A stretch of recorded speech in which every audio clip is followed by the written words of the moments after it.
Welcome to Cowboy Shit, hosted by Ted Stovin and myself, Dustin Edwards. Join us as we chat with influential figures shaping the Western world, from artists to athletes.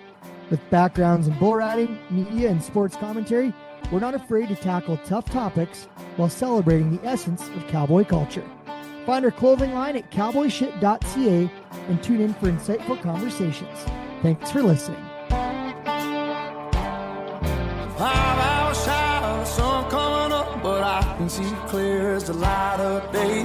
Running on curves cause I'm out of luck, and I'm tucking my tail and running away. I'd rather face the good God Almighty, have mercy on me when it comes across in the good godly woman. That just scares the devil right out of me. All right, folks, this is episode 170 of Cowboy Shit. Thanks for sticking around with us this long. You made it past 169. You must be a real fan. My name's Ted Stovin. He's Dustin Edwards. We're in the backyard. We have our guest, special guest. You might recognize him. He's sitting between us here, but we're going to introduce you to him in a little bit.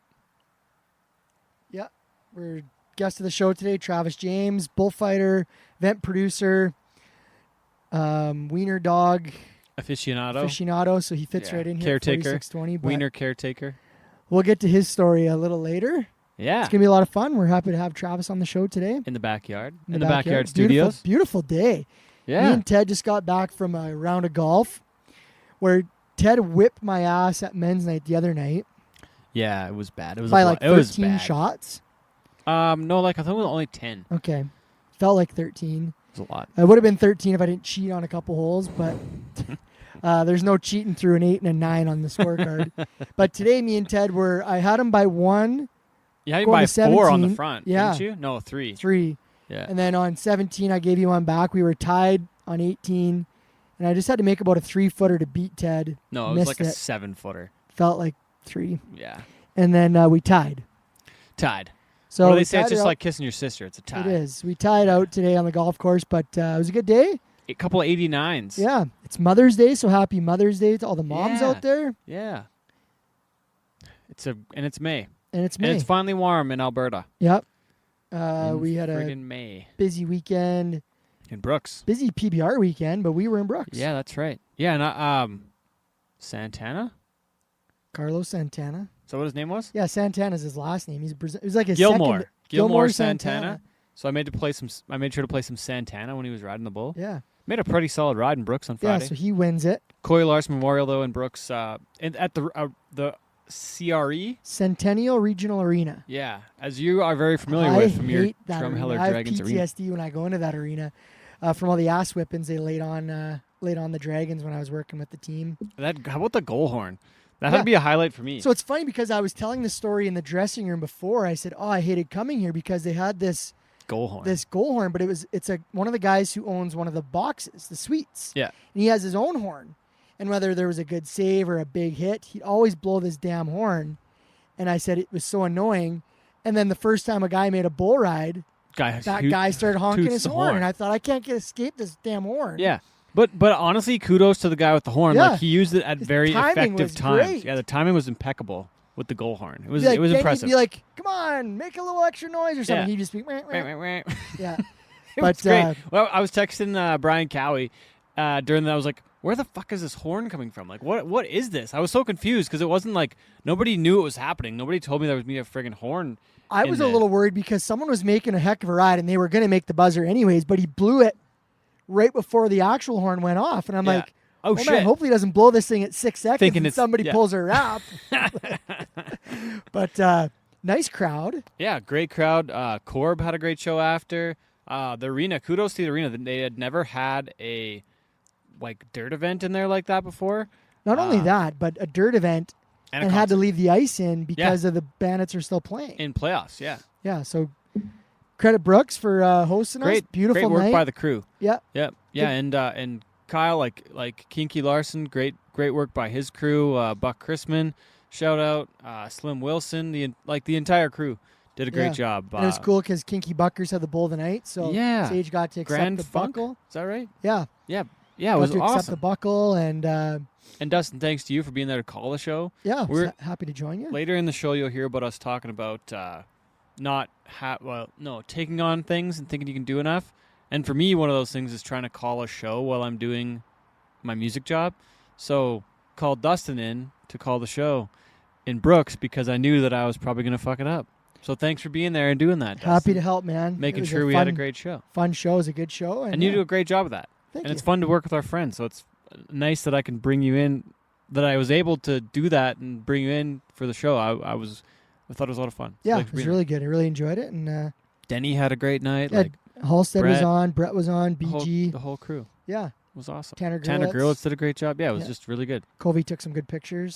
Oh, absolutely. Pyro Jeff blew He some blew shit some up. shit up. It was just a good night of Borat. So good. And then they did it again last night in Camrose. In Camrose, so yeah.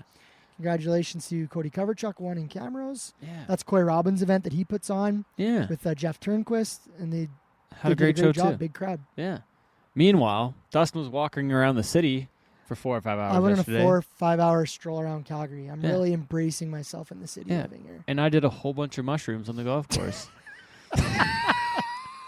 I had a great time. And you had 3 birdies. You should have got on the shrooms today. You only had 1 birdie today. No, I didn't have any birdies. I missed them all. You needed more shrooms. Yeah, it was a lot of fun. So a great weekend. Great weekend. Yeah. And we got a great Beautiful show coming weather. up. The grass is very high. I need to friggin' mow the grass. Oilers are up 2-1.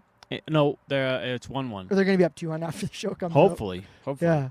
Maybe 3-1 because it's Tuesday. They got a game Sunday, another Tuesday. game Tuesday. Anyways, hopefully the Oilers don't suck. Otherwise, maybe there won't be a show. Because Ted's wearing an Oilers hat as we speak. Wearing an Oilers hat right now. Tough. Anyways, anything hopefully else? They do good. That's all I got. Oh, hey, you know what else I got? What else? This is new music by Dusty Golden. Make sure to find him on wherever you get your music. Dusty Golden, right after this on the way to the interview. Belly's full, got a pocket full of money. It's been all worth my while. And I know for sure that I'm here for a reason. There ain't no way I should still be breathing. Try to see you again someday. 'Cause I got a bad one drawn in the short round. I'll take off my hat and wave it to the crowd. Some boots will be flying, yeah, I'm sure it's been set in my mind since we walked out the door.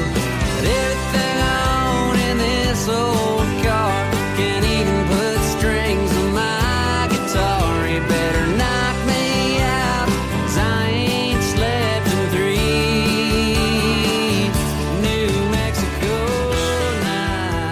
nights. All right, welcome to episode 170 of Cowboy Shit. We're live in the 4620 Backyard Patio Studios. The sun is shining on a beautiful Mother's Day today. Dustin Edwards, Ted Stovin, and we're joined with a really special guest today. He's packing his wiener with him here beside us. And let's go into this introduction. He's a former freestyle bullfighting champion, a former WRA barrel racing finalist, the founder of Rank Mini Pony, the founder of the Element Zone in Edson, Alberta, bull rider, steer rider, did every event, ranch bronc rider, but he's got one heck of a story. He's an entrepreneur. Hope I didn't miss anything. Welcome to the podcast, Mr. Travis James. Jesus, you guys might have to check my tire pressure. They might blow up on the way home. You pumped them up so much. Did I miss anything? No, that's about it. Welcome to the podcast. Oh, thanks for having me. It's been I feel like Travis has been one of those guys, Ted, that's been a long time coming to be on here. Yeah, and then he just texted me the other day. He's like, "Hey, you got a spot on the podcast coming up?" And I'm like, "Yeah, sure, we can make that happen." Yeah. Yeah, can we talk on this podcast in 3 hours kind of thing? That's how it was. Yeah, basically. Yeah, but it's good to have you on, Travis. You've been an entrepreneur the last couple of years, but a guy who grew up in rodeo and been around rodeo, and you've had some ups and some downs, and I've been a friend of yours for a while, but you've got a very interesting story, to say the least. That's probably really underselling it. If anybody didn't know you before this podcast, we're going to give everybody a bit of a look behind the curtain here. I'm in the middle of writing a book. I'm just about done. So if I miss anything or whatever, we can, a Catch little it bit on of the book. pre-sales on that maybe. Yeah. Yeah. So I guess we might as well go back and learn a little bit about Travis James growing up. Obviously, this is cowboy shit. So let's talk a little bit about your life growing up in rodeo, because I jokingly said barrel racer, but you were a heck of a Pee-wee barrel racing star. You weren't joking because it's true. Because you made the Wild Rose finals in the Pee-wees and juniors, or just Pee-wees? So my brother was the better barrel racer. It was kind of funny. So we used to both ride the same horse, and we would alternate on weekends. And no matter which horse we rode, he always seemed to do better than I did. So, I didn't make it in the Pee-wees, but I was season leader once, I think, maybe twice in the junior barrel racing. Oh, did you get a trophy saddle or anything back then? Or Nope, just a little watch and a buckle that sits on the trophy case. Coveted. So you were a barrel racer, but then you rode steers and junior bulls as well, right? Yeah, well, guys kept picking on me and stuff, so I was like, well, I'm not the best barrel racer, so I should probably steer rider or something cool. But What was the horse that took you to all those season leaders? Dandy, a little bay mare. Nice. So rodeo was part of your family growing up then, essentially. Did you guys kind of grow up always riding horses and kind of rodeoing in the North Country? Is that kind of where it all started? Yeah, we gymkhaned lots when we were kids, but like looking back through my pictures, like I found a picture. I was 3 days old. They were like holding my head up, sitting on the back of a horse. So you were born into it. Yeah, I was joking. I was probably born on top of a horse. Or conceived on the top of a horse. I don't want to think about that part. Yeah, fair. Would you guys have been? You guys would have. Ted, you'd have been quite a bit older, but would you have been rodeoing in the North Country? Similar. Similar? What age are you again, Travis? I'm 31. Yeah, I'm only 34. So you guys would have been Similar. Ted, you'd have been riding junior bulls and stuff when steer Travis riding was the steer same time. riding. Yeah, I'm same sure. time, yeah. I'm sure it was. Because you would have spent a lot of time up in all those North Wild Rose. Wild Rose and Lakeland. Yeah. And Yeah, because I think you grew up Cara. in San Guido, didn't you? Or Drayton Valley. Yeah, not too far away. Yeah. I was thinking, what would it have been? Would Travis Rie and like your family have put on like a steer riding school? Yeah, we put on a steer riding school and Yeah. I think a couple steer riding schools actually. I remember coming to one, and I think that there was coffee and Bailey's in like a cup that your mom gave all of us. Oh yeah, And, like, my I mom was, even, like, 15, and there was she just drank so much that Coffee and Bailey's. that one school that she even got on one at the end of it. Oh, really? Yeah. Jeez. Right That's on. wild. And your brother was 2 years younger than you. Yeah. And he rode steers junior bull road as well, right? We're talking Yeah. Jesse. Jesse James. Yeah, he wasn't a very good steer rider. I think there's only one picture of him not getting slammed on his head, but he was a heck of a barrel racer. And your mom barrel raced and did all the various rodeo events as well, right? Like throughout the course of her career? Yeah, yeah. And then a lot of people actually don't know this, but my grandma actually clowned a few events back in the day. Really? Yeah. What was her name? Shirley Janish. Really? That would have been a long time ago, like probably way before I was even thought of. Like only like 20 years into Ricky Ticky's career? I don't know, maybe only like 10. Like Oh, a really? long time ago. Where would she have clowned? Probably You know? just them bush rodeos around us, I Really? think. Like High Ridge or something, or Yeah, I'm not really sure, to be honest. I just seen some pictures one day. what? Really? Did you have anyone when you were up in those northern rodeos that kind of took you under your wing, or you kind of idolized when you were growing up there? Like there's a lot of good cowboys that come from the North Country. Like it's a big cowboy area up there. So we did, I remember this, actually, it's funny now, circling back, but Miles Pennington was actually one of the guys that I really looked up to. Boner Leg Miles. Milt, shout out. Yeah. What about Miles? Did you? I'm not too sure. Like that was the years he was like season leader in the bull riding and stuff.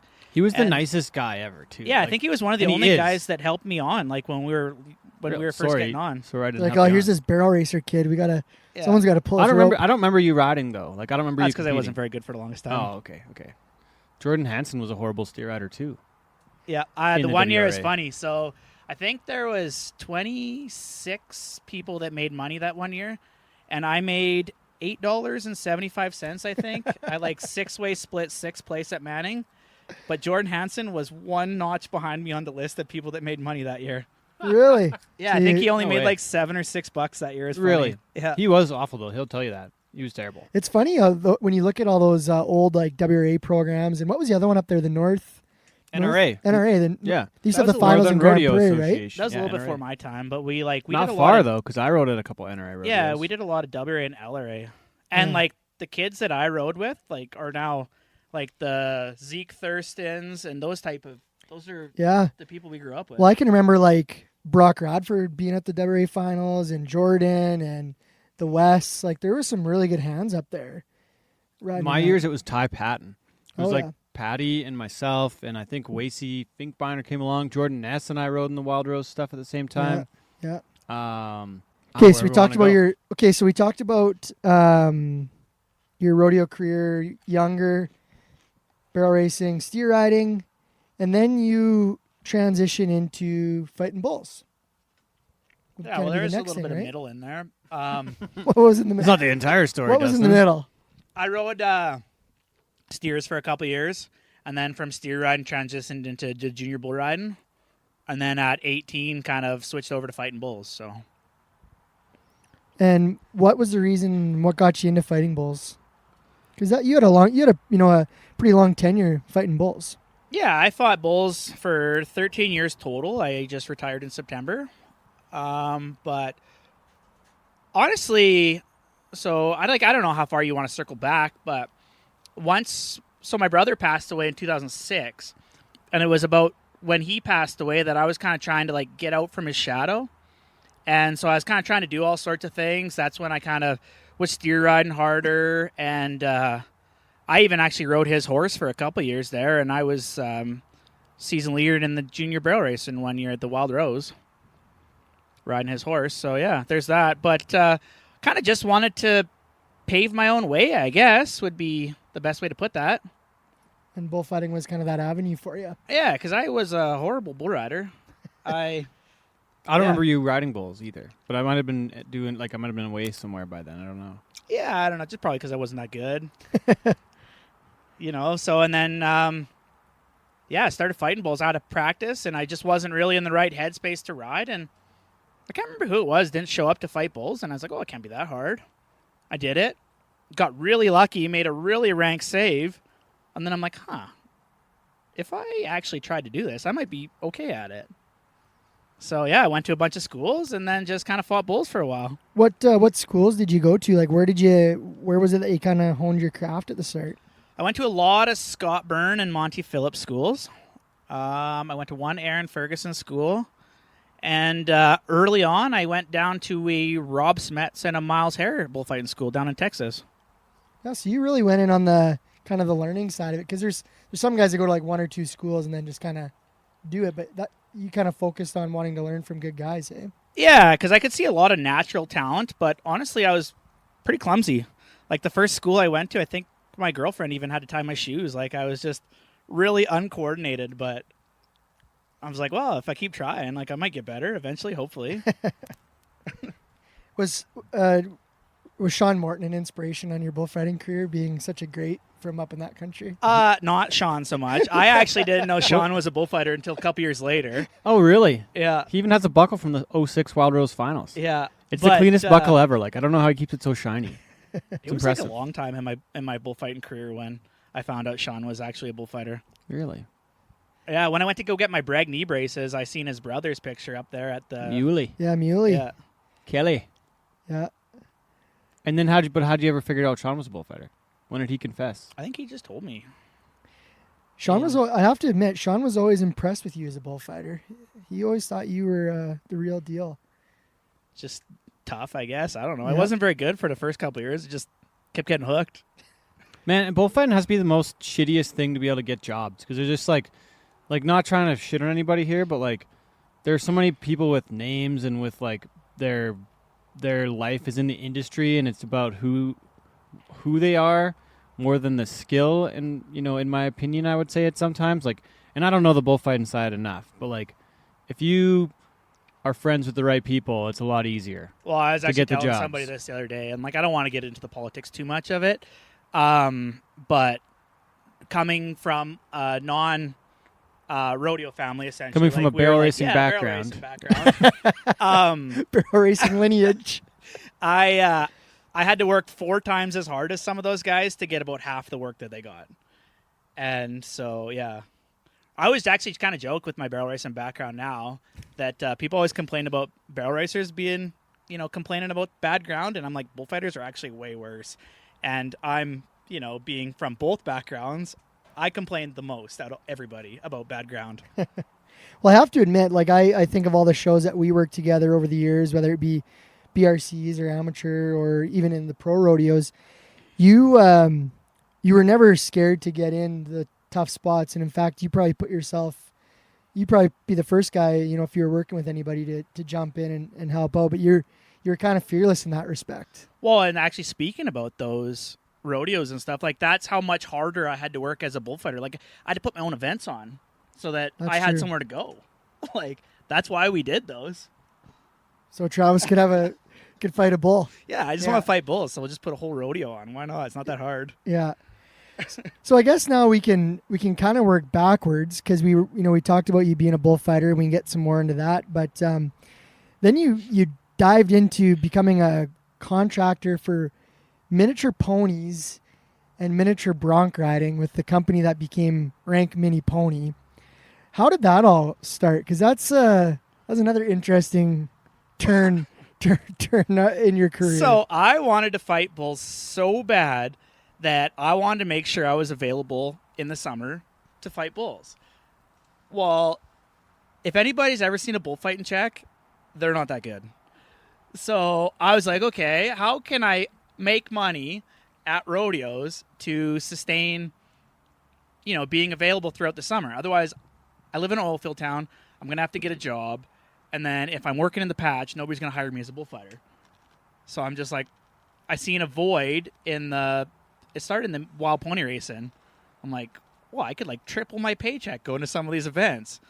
I can afford to rodeo then. Because basically, like, Mel Laws was like the only real mini pony I contractor, seen how much he was charging a committee, and I'm just like, woof, can't be that hard to buy a bunch of ponies and drag them along with me. But like the way my brain is wired, it's tricky because a couple ponies turned into, at one point in time, there was 97 at the house. Like you had 97 ponies. We had 7 studs, man. It was wild. If I'm gonna do something, I'm gonna dive all in. You went all in on that. Yeah. Rank Mini Pony. So, because it started out with just mini, like wild horse racing ponies, right? That was the first. Yeah, that's how it started, and then like a year or two in, that was kind of a bust. So. The mini bareback. You brought him to Big Valley. I remember we hired you for Big Valley. You came and fought the rodeo and brought the mini ponies. Why was it a bust? I have no idea. Just because there wasn't too seasonal. There wasn't enough money in it, so I'm like, okay, well now I got to figure out how to make more money yet.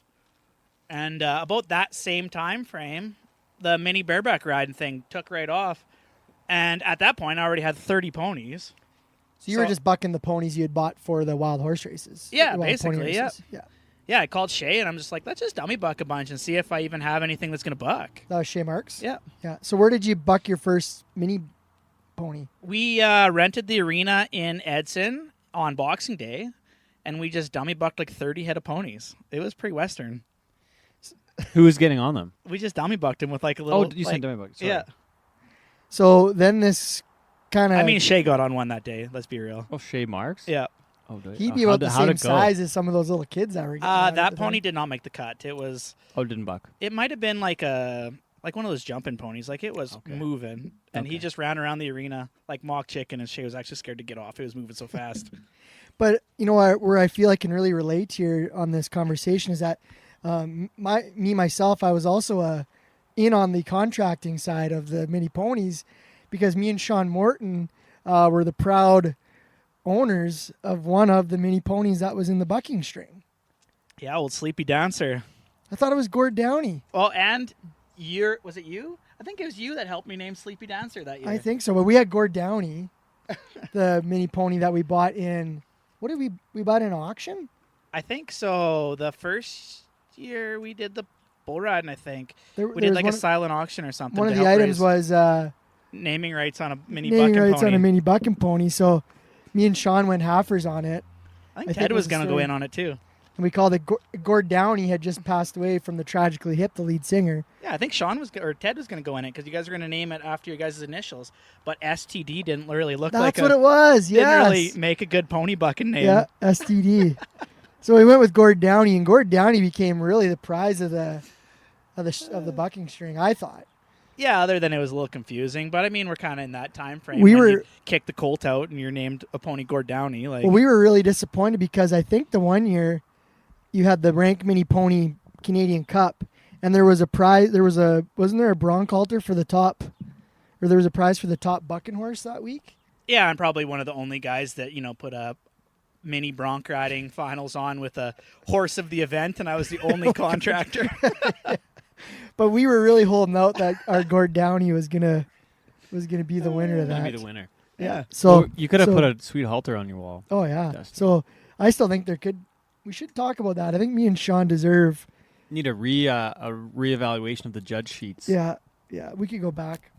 So you go from the mini pony, wild pony racing, to mini bronc riding, and the mini bronc riding thing did kind of take off for you because you were really starting to go to a lot of events with the mini broncs. Yeah, and like the worst part about it was, so the mini bronc riding thing took off before Facebook got real lame with their algorithms and stuff. So like we could put out videos and we could reach 300,000 views. And what happened was, so like the big goal was to fight bulls. That was always number one option. But the mini bronc riding thing overtook my bullfighting, and then for a while there, people didn't even remember I fought bulls, and I was already like 3, 4, 5 years into my career. So that's when I was fighting bulls, that's why I was wearing those really shiny socks, and like I wore a helmet and like fancy shirts and stuff.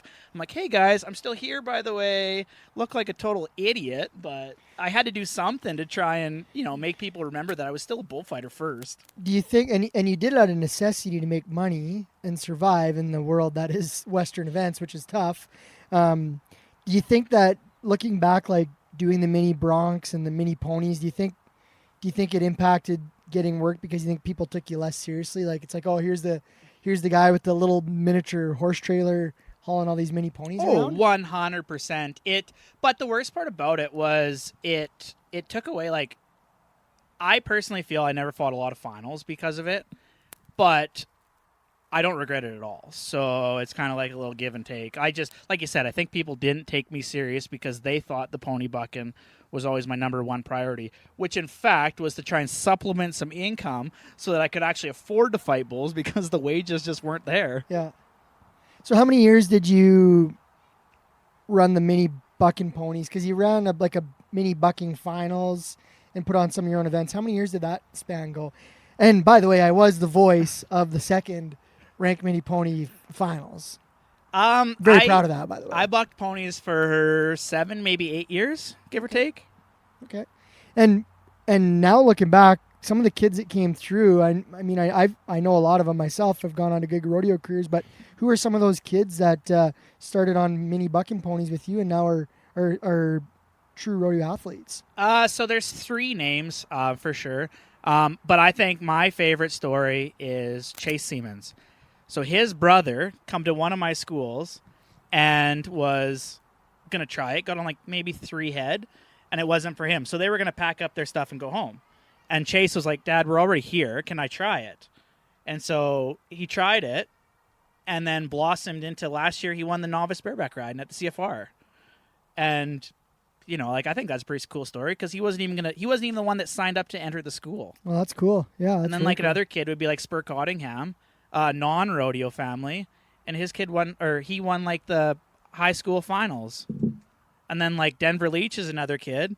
Granted, he started up north at their deals, but he kind of went through the pony string and he won the BRC finals last year in the bull riding. Yeah, and he was at the CFR too in the novice too, I think, wasn't he? And I'm sure if a guy dove into it more, you'd find more. But those are 3 kids that I think of. That's pretty neat. And like Chase is doing really good work. Yeah. Too. Yeah, I've seen him, he holds doing the record at the Dawson Pro Rodeo. He was like 85 Yeah. the year I did it. Yeah, in the novice bareback ride. He has more points than they were in the open. Yeah, That's it was cool. impressive.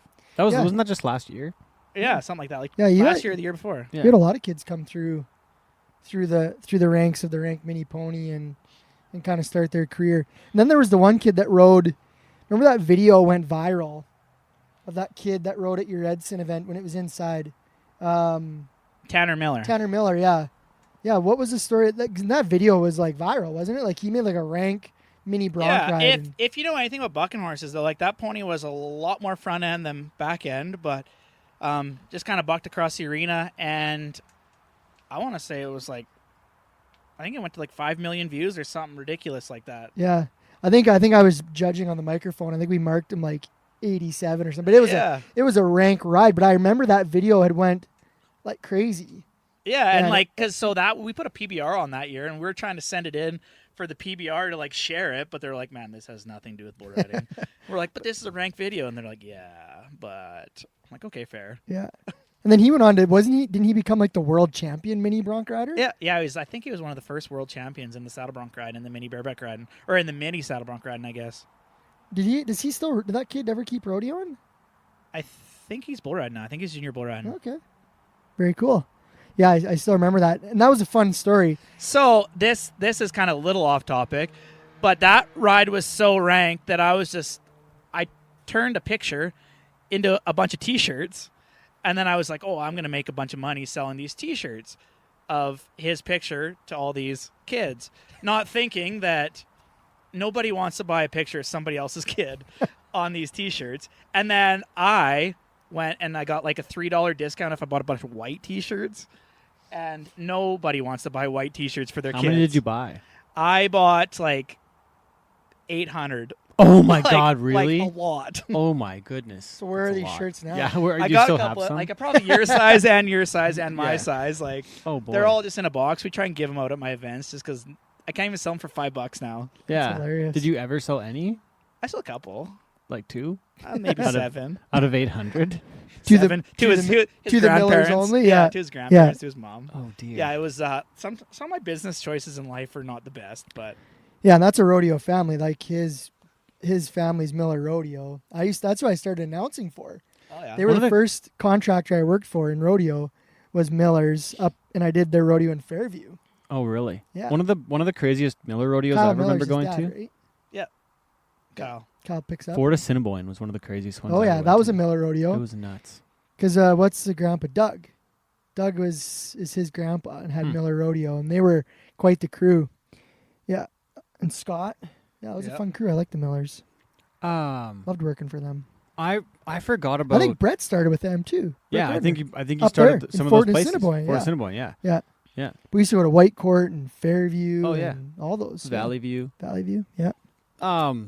Okay, this reminded me of a picture, the Ottawa one, where you get the horn in your face and you're getting mucked out on the freestyle side of things. Do you remember that picture that Kobe took? Yeah. Yeah. Yeah, he took a bunch of good pictures of me fighting bulls. Lots of hook-ins, lots of cool ones, and actually one of the coolest pictures he took is me jumping. I think it was that same bull or the other. There was 2 bullfights that year, Yeah. and like I'm like 3 feet clearing this bull. Yeah. And everybody looks at, they're like, "You can jump that high?" I was like, I was just that scared. That's Just jumped that high. yeah. Holy. So I just forget that one, but what was going through your head, though? Because I think that bull's horn is, like, in your fucking cheek. yeah. Oh yeah, I'm It was gnarly. not in a good spot there, Oh, but dear. that's bullfighting. Because you went out on that East tour, right? Fighting bulls out there. Yeah, they had 2 bullfights out there. Was it London and London Ottawa? and Ottawa. Yep. Yeah. And then you fought in that, what is it, XBF? Yep. And you In got Vegas? a bucket from there. Yeah, I spent 5 weeks out there that year. Like out east? Yeah, at Dom's place in Quebec. Yeah, actually, I'm nowhere close to getting married right now, but if I was to get married, Dom would be in my wedding party. That's how close we are. You guys were I'm closer. close. I'm closer to Dom than I am you. Just so you know. I'm so offended. Just offended. But you guys spent a lot of time Yeah. in that period out there, And right? it was like, it was in a pretty important part of time in my life too. Like one of those early, I think I went to one or 2 bullfights out there, and kind of in the middle. That's the summer my mom passed away, so it worked. It was like a good retreat to be out there. Not a lot of people spoke English, so I could kind of like hide and and essentially grieve on that side of it. Yeah. That's maybe that's our transition into, we've kind of touched on the bullfighting career, and there's lots more stuff we can circle back to on the freestyle and putting on your events and stuff, but maybe we'll kind of circle way back because we were talking off the air before we started about kind of, I said it in your intro, you've had some ups and you've had some downs, but I mean, your road is wild. It's a wild story, but maybe we'll go back to your brother, because we talked about him at the start of the show. And of course he had a tragic accident and passed away when you guys were younger. So maybe we kind of just touch on that a little bit and the story of your brother. Cause and so I can kind of start with like the Cliff Notes version if you want, but in 2006, my brother passed away in a car accident, 11 years old. And then fast forward 10 years later, my mom passed away in a rodeo accident I can't even remember how old she was, but in 2016 is when she passed away in that rodeo accident. So your brother, it was during hockey season and they were going to Jasper for a hockey game. Was that the story? Hinton. Hinton. Yeah. So if you're ever it's right off the highway, right between the highways, just before Hinton, like 5K maybe, there's a set of hockey sticks that are across right between the ditches, and that's exactly where the truck stopped in that accident. Because they hit a moose? Yeah. Damn. So that was obviously the first. That's not easy, losing a sibling, obviously. And no, it's it was a roller coaster ride from there. What was the reaction though when you hear the news and? Because were you 13? Yeah, so I was 13. So my honest reaction right off the bat was just numb. That's just like, there's no way this is real. And then from there, it kind of transitioned into, I seen my parents that were grieving actively, and I kind of tried to fill some pretty unbelievably big shoes, and just ultimately be I don't even know how you want to say this, but the support system, because both my parents were grieving actively, and somebody kind of had to hold the family together. And I know the story. I know your parents separated a short time after that. Was that a big part of it? Well, yeah. So, I don't know how much I want to get into this exactly, but yeah, we don't have to. No, we can for sure. I just don't know. There's so many different directions it can go. So my mom, after my brother passed away, it probably took her 9 years before I finally seen that spark in her eyes. She just was a wreck. Yeah. And it was just before Christmas. So every year at Christmas, it was just a disaster. Yeah, that's super tough, right? Yeah. So between the two of them, they didn't last very long after that. So my dad, they separated, and then my dad ended up kind of going a different direction in life altogether. And I always just kind of, I don't know, probably because my mom was softer than my dad a little bit, probably. I always stayed on my mom's side. And I don't know if that's maybe fair to say, but she was grieving openly a lot harder than he was. So I kind of felt like I had to, like I said, hold it together. Yeah. And I guess with the fact that your mom was super involved in the Western side of things, that probably kind of was something you guys could do together in that process, right? Yeah. Well, and actually it kind of so in the book I'm writing, it's kind of neat to see all of the stages of grieving and stuff like that I went through.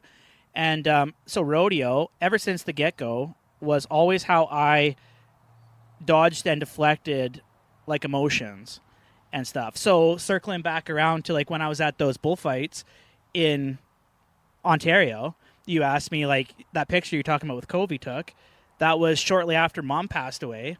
And I actually wrote about this in my book. And because I remember Wasey Finkbinder asked me, he's just man, how did that feel? Because that bull hooked me.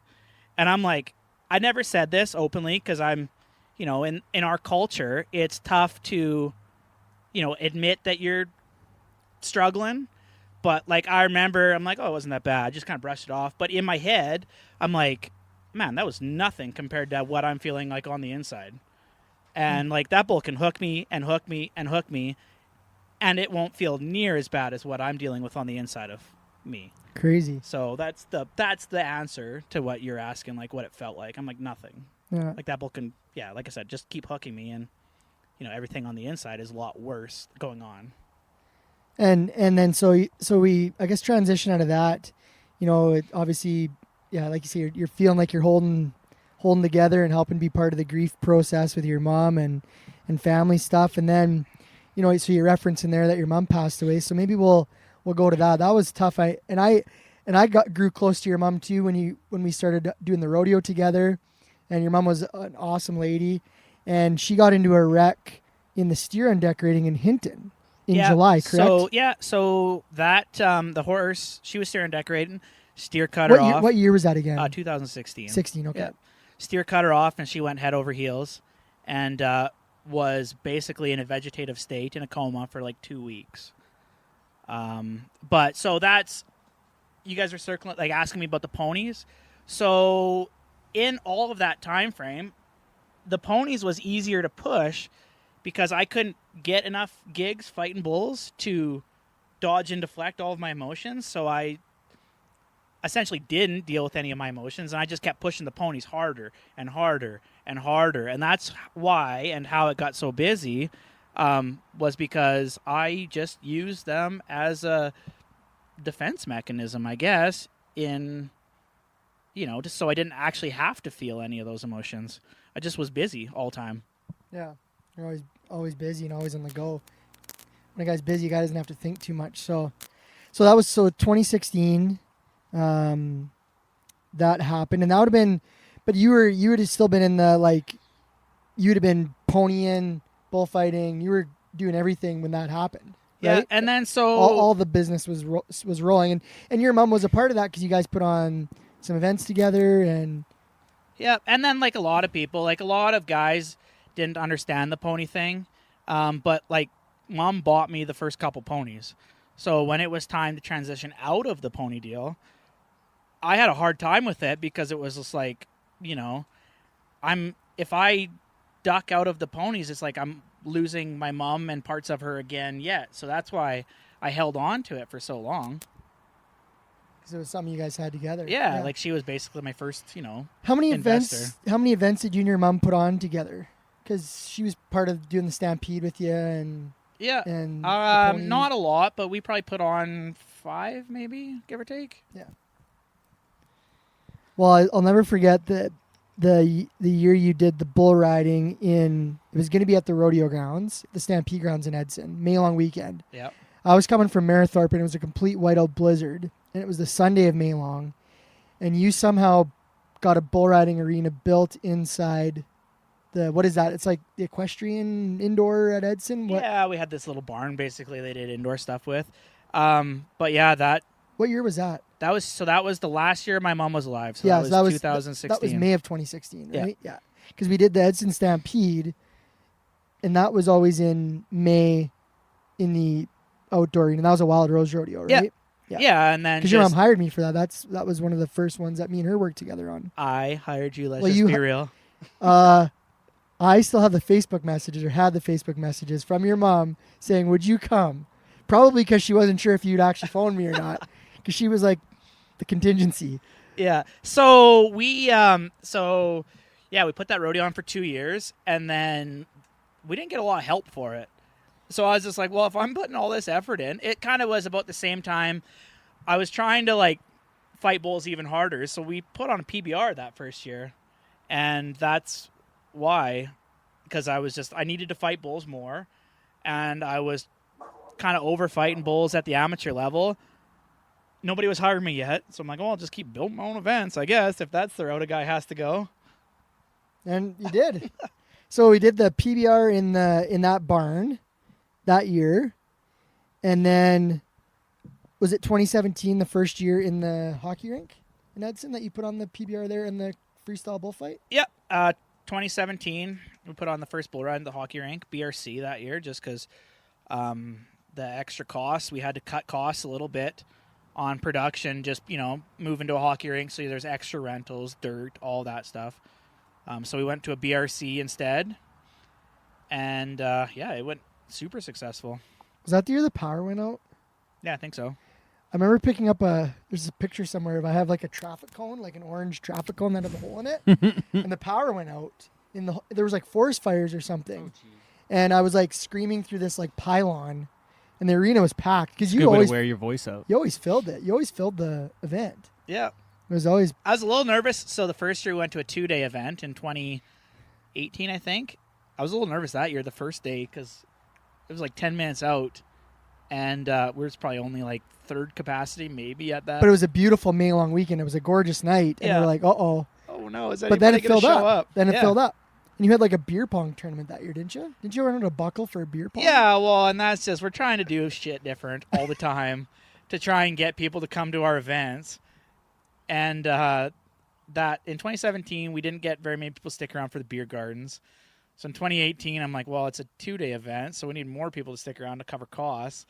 So I talked to Tyrell Jensen, and he made 2 custom beer pong buckles. And we had a beer pong tournament after the bull ride, and just to hopefully try and keep people around. And it worked. It was pretty deadly, yeah. Was Shay always tells you he got screwed because Shay probably should have won that that buckle. Was that the year the bullfighter? I can't remember what his name was. He was a First Nations feller, and he was he was rather large, and he got wedged under the fence. Remember that video? Yeah. So I always try and like I said, go big with everything. So that bullfight was a 10-man bullfight. And so I'm like, well, for having the biggest bullfight in Canada, I had to call the biggest bullfighter in Canada. And so I called this guy, asked for his jersey size, and then I called the guy that put our jerseys on, and I'm just like, how big can these jerseys get? Because, dude was 3XL, and it was tight. He was a big boy, but he got wedged under the panel. So he was literally stuck, with the panel over top of him. The bull pushed him underneath, and he was right underneath it. That was one of the most unprofessional things I've ever seen Dustin do. He was laughing on I the laughed on the microphone. On the live mic. Yeah, there's a video of that somewhere. But I couldn't help it. I was seeing what I saw. I was just getting hooked under the fence, and Dustin's on the live mic laughing. Yeah. I was trying to say his name, and it wasn't long after that we hired out somebody else. Yeah, I was fired. I was fired. Actually? No. Me and Sean Morton actually won the Calcutta that year. We bought the pen of bulls and the short go and Oh, really? cleaned up. Edson always treated us well. We enjoyed it. It did a lot of work, though. Frig, that's, kind of circling back a little bit here. It's, like I said, I had to work 4 times as hard to get half the events of some of these guys. And, those bull ridings and stuff was, no joke. That was a task. Yeah, that was a big task. So now I want to go to a story. Well, it's a story from this exact same event. Where you took the unconventional exit from your own bull riding. Can we speak to that a little bit? Yeah, Let's talk about what happened here. That was probably the rankest I've ever fought bulls in my whole career. And I only fought about 7 bulls at that bull ride. Because let's talk about what happened. Yeah, so I was always joking every time Curtis was asking about bringing bulls or whatever, and I'd always joke, bring the meanest ones. Just because, just a hungry... But you were cowboy protecting at this point. Yeah, this so just a hungry freestyle. bullfighter. Yeah. So, just fighting lights out. And I remember pretty much all of it, except for one little spot in the middle. So I remember Ashton Sully got on this real bad hook ass. And I go in, make a pick, and dirty deep. That bull touched my nipples basically with his horns. And he didn't come. So I'm like, all right, bet. So the next time he come around, I just laid on his head. I'm like, you're either coming with me, through me, or over me. I don't care, but you're coming. And you're not camping over him.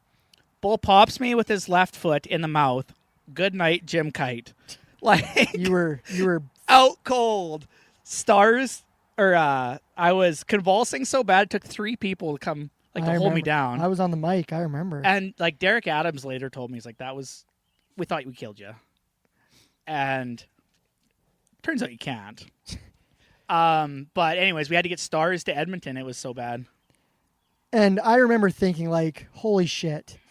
You lost your mom, your brother, you're putting on events, you're getting Stars out of this, you're on the bull riding essentially. I'm thinking, how bad, this guy's got a goddamn bad luck going on here. But the one funny part about the story, and Sean reminded us of this today, was CTV News, they had sent you a message? Yeah, they were trying to get a hold of me. They were trying to get a hold of the organizer of the bull riding. So they could find out how the bullfighter was doing. So they could check in how the bullfighter was doing. So CTV was reaching out, how do we get a hold of this organizer, Travis James, to find out how the bullfighter is doing? They got hurt at his event. Yeah. And he's in the hospital in Edmonton, meanwhile. Currently catching up on sleep because it was a lot of work to put that bull ride together. Because you were KO'd. Yeah. And so you get Stars Air Ambulance instead of that bull riding. Yeah, that was a doozy. I remember I woke up in the hospital But Dustin, you didn't laugh on the mic that I didn't time. laugh at Mike that time. No, I remember thinking like, Jesus, fuck. we killed this guy. We killed him off, and this has been a rough go for Travis James here, and this isn't helping things. So that happens. So the next year, I actually reached out to the same CTV news reporter to see if she wanted to give me some, promo leading up to the bull riding this year, and she wanted no part of it. So I'm a little upset with them guys over that. Yeah, you don't. There's no bad press, but like, come on, Yeah. you took a ride in a helicopter, and then So at the end, like a New Year's Eve, you know how everybody makes those Facebook posts about how their year went? yeah, And I made mine, and I'm like, there was even a helicopter snuck in this year. Helicopter ride snuck in this year. now, not that this is like, okay. Let me preface this with like, we're friends and like we joke around and we said nothing was off limits, but this wasn't your first Stars helicopter ride. That one actually was. What? Or I mean, sorry, it wasn't your last. That's what I meant to say. Yeah, It wasn't your last. You end up in one again, and it's I'm not saying this like as a joke, but like it was your first of your two rides. So if you're ever So gonna, is this our segue? if you're gonna ever hop on a helicopter, I'll just start it by saying Okay. this: if you're ever gonna be in a helicopter, I recommend you go to like Vegas or somewhere, pay for the tour, because the 2 times I was in the helicopter, not fun. Not fun. It hurt both times. Bad. Yeah. So can we go to that story now? Yeah, is that can. okay? We can touch on that, and this is and not a lot of people, maybe not a lot of people know the story, and some do. I know you have spoke about it, and you're pretty open about it, or at least around us. But maybe take us back to when it all happened, and So and, I'll and, just and what it was, and kind of circle back. So I kind of touched on I wasn't properly dealing with my mental health after both my mom and my brother passed away. So I was just dodging and deflecting for all I was worth.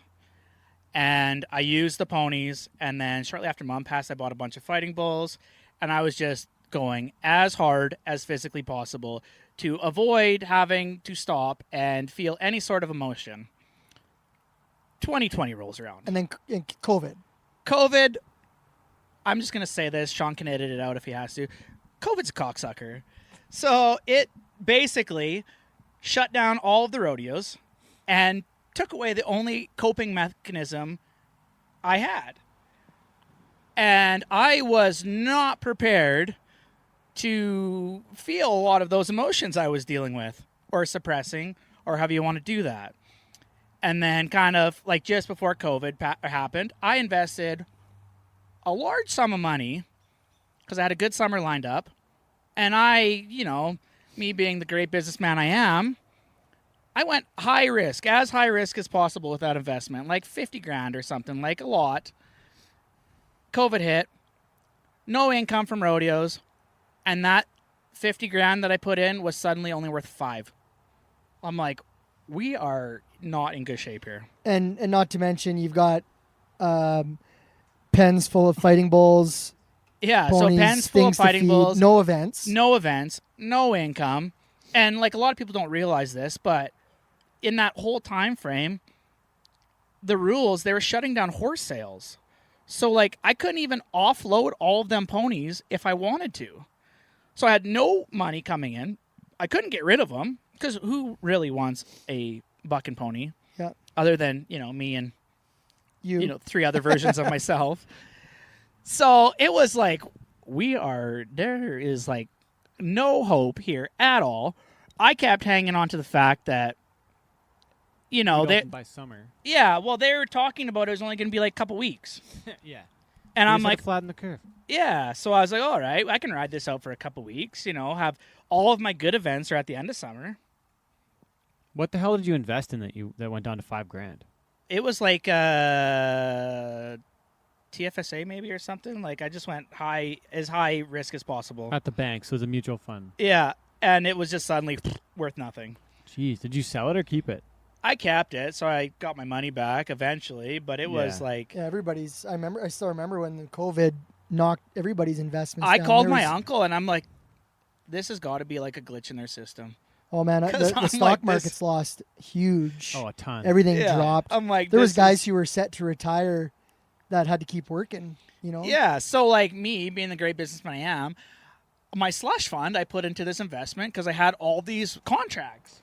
Yeah, it's we call it like rodeo credit. We all did it Yeah. that year, right? It's like, oh, I got this rodeo, and this rodeo. I got this much money Yeah. by the end of August. It's coming. It's coming in. So, anyways, I remember it clear as day. So, I don't remember her name though.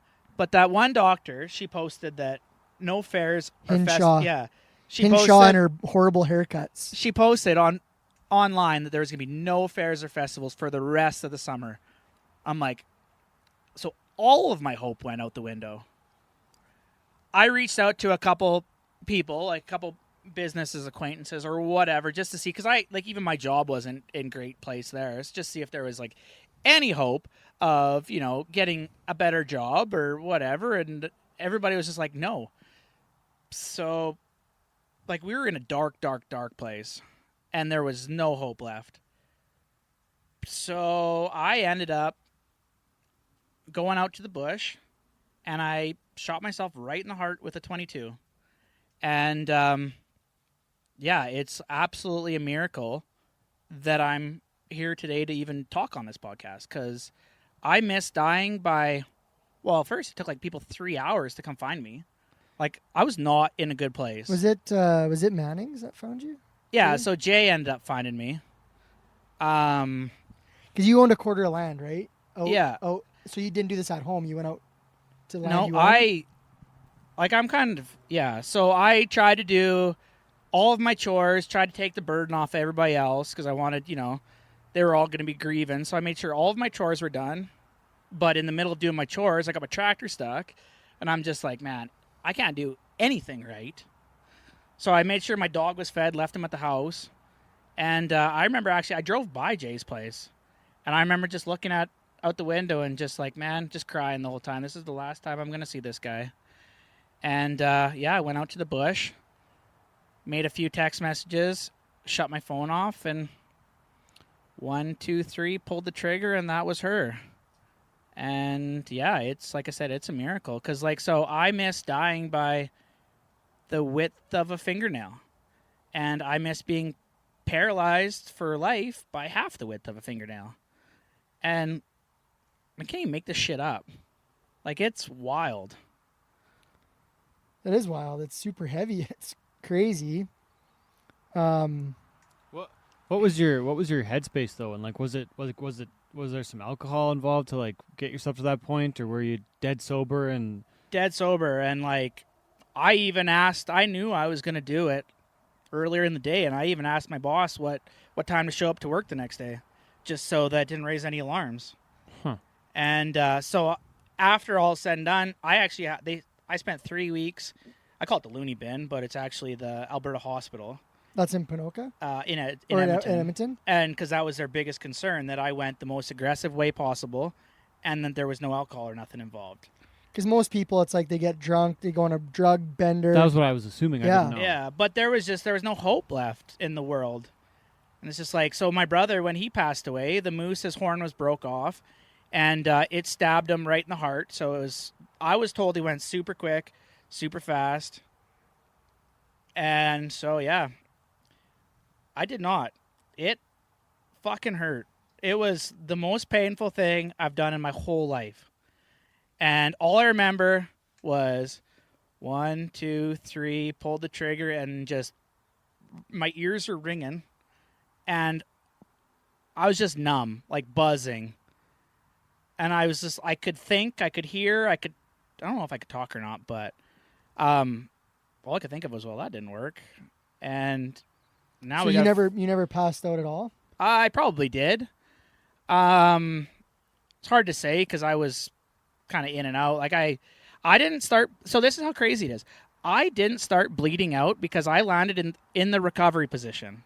I didn't start bleeding out until they moved me. No shit. Yeah.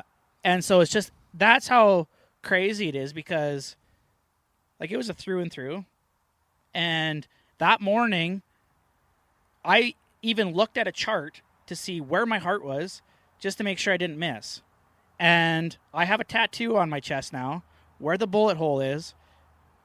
And thank God that chart I looked at was off, because it was exactly where it was. It's not like I tried to, because some people, they try and like pull away halfway and like, oh, I changed my mind. I did not miss. And that's the sketchy part about it all. So once you realized that you were still alive and that it didn't work at the time, or you're conscious, you realize what's just happened, like, did you have a sense of like, thank God it didn't happen, like in that moment? In that moment, it was kind of just trying to survive, I guess. Because you, after that, like, were you like, geez, now I hope while you were still conscious, like, I hope someone finds me? Yeah, like I kind of wiggled over enough to get to my phone. I called my buddy's mom, Mike's mom, and I was just, because it went through my lung too, so I was kind of grasping for air. And I remember talking to her and be like, Nina, I screwed up. And that's kind of all I could get out. And This is Mike Ostashik. yeah. And like, this is how crazy it is. I had like a couple options of who I could have sent the text message to. If I would have sent it to Mike, like no knock on Mike, but I wouldn't be here today because Mike went golfing that day and put his phone away. Really? Oh, geez. Yeah, so I sent it to a friend, This was like middle of the day? like 6 o'clock, 7 o'clock at night maybe. And what time of the year? Was it May, June, like April 20th. April? Yeah. 420. So Maybe April 25th. I'm not 100% okay, so sure. what spurs on then the search for you? Because did they know you were out there? Did anyone know you were out there? Yeah, so I sent it to a friend, and I kind of gave her some clues as to where to find me. Like before you did it? Yeah, and so like I sent it via Facebook Messenger, just because I wanted to make sure she got it, and because like, so this is kind of all that was going through my head. Like, I was actually scared because I went through quite a few, like I had quite a few concussions leading up to that, and it was kind of like shortly after Ty's deal, and so I was nervous that my head might have something to do with it. So that's why I shot myself in the heart, because I wanted to leave my brain intact, you know, if they could ever do some stuff. So I kind of sent this lady a bunch of messages and, you know, like told her all this stuff and like where to find me and stuff. And I sent it Facebook Messenger because I have an Android and I wanted to make sure that she got it. Waited for her to get it, and then instantly I shut my phone off so that there was no way they could call me and talk me out of it. Because like my mind was made up. This is the path we were going to go down. And yeah. What were you thinking though to get to that point? Like, I just got to go back to like, did you talk to people and ask for help, or like, how did you get to a place where you didn't think there's any hope left? Well, so I kept reaching out to a bunch of people, and like, I was just kind of vaguely be like, yeah, we're in a pickle, like, you know, no income or whatever, but it kind of got muffled out because everybody was in the same situation, right? So it's like I could call you and complain about no events, but you guys are all feeling the stress of it too. Mm-hmm. So it's like, no, I made $100 in May of 2020. So when I cashed, like when I paid my, so that year when I went in to do my taxes, it was like $6,000 I made, and 5 of it was from like a government grant. And my accountant's like called me instantly. Did you miss a bunch of stuff? And I'm like, honestly, man, I'm surprised I even made that much. That was your whole year with $6,000? Yeah. Yeah. So like it was a hit. And so like I was always reaching out to people, and lots of times people weren't even texting me back.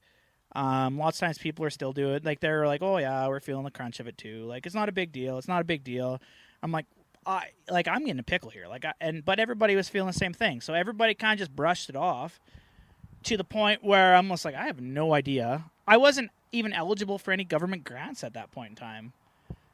Just the way they doled them out. So it's like, there is nothing left in here, and I don't know what or who to talk to or who to ask for help. And yeah, so that's just kind of there was no hope at all. Zero. Yeah, I mean, I can think back to that time, and every time any of us had that conversation, we were all like, weren't recognizing it was harder on you than the next guy, because we were all doing we got no rodeos. We're all Yeah. None of us. I just had this booked and it's not going, and then Calgary Stampede's not going, and it was like, it was tough to recognize that you were hurt and worse than the other guy. And this sounds kind of like almost like not bad. Insensitive. Let me almost. Insensitive in a way, right? But it's Let me just butt in here. And I think so on the mental health advocacy side of life, when you're struggling that bad, you just got to be blunt with people and be like, man, no, like it is like seriously. Because people, how are you guys supposed to know what's going on in my head if I'm like tiptoeing around it and that's like fair. all that side of things? You're like, no, dude, I'm struggling and I don't know what to do. Yeah, because there's a difference. Or I'm having suicidal thoughts. Yeah, Like, I need help. Help There's me. a difference between two guys like us BSing in March saying, geez, I really hope our events come back that we're going to do because hopefully we can get something by May or hopefully we June can or July or get August. some checks rolling here and the fact like, hey, my mental health shit. I've lost my mom, my brother. I'm not coping. I lost all this money and I'm having suicidal thoughts. Those are two very different dialogues. Yeah, exactly. Right? So like I said, you got to just be blunt and like, you guys, how are you supposed to know?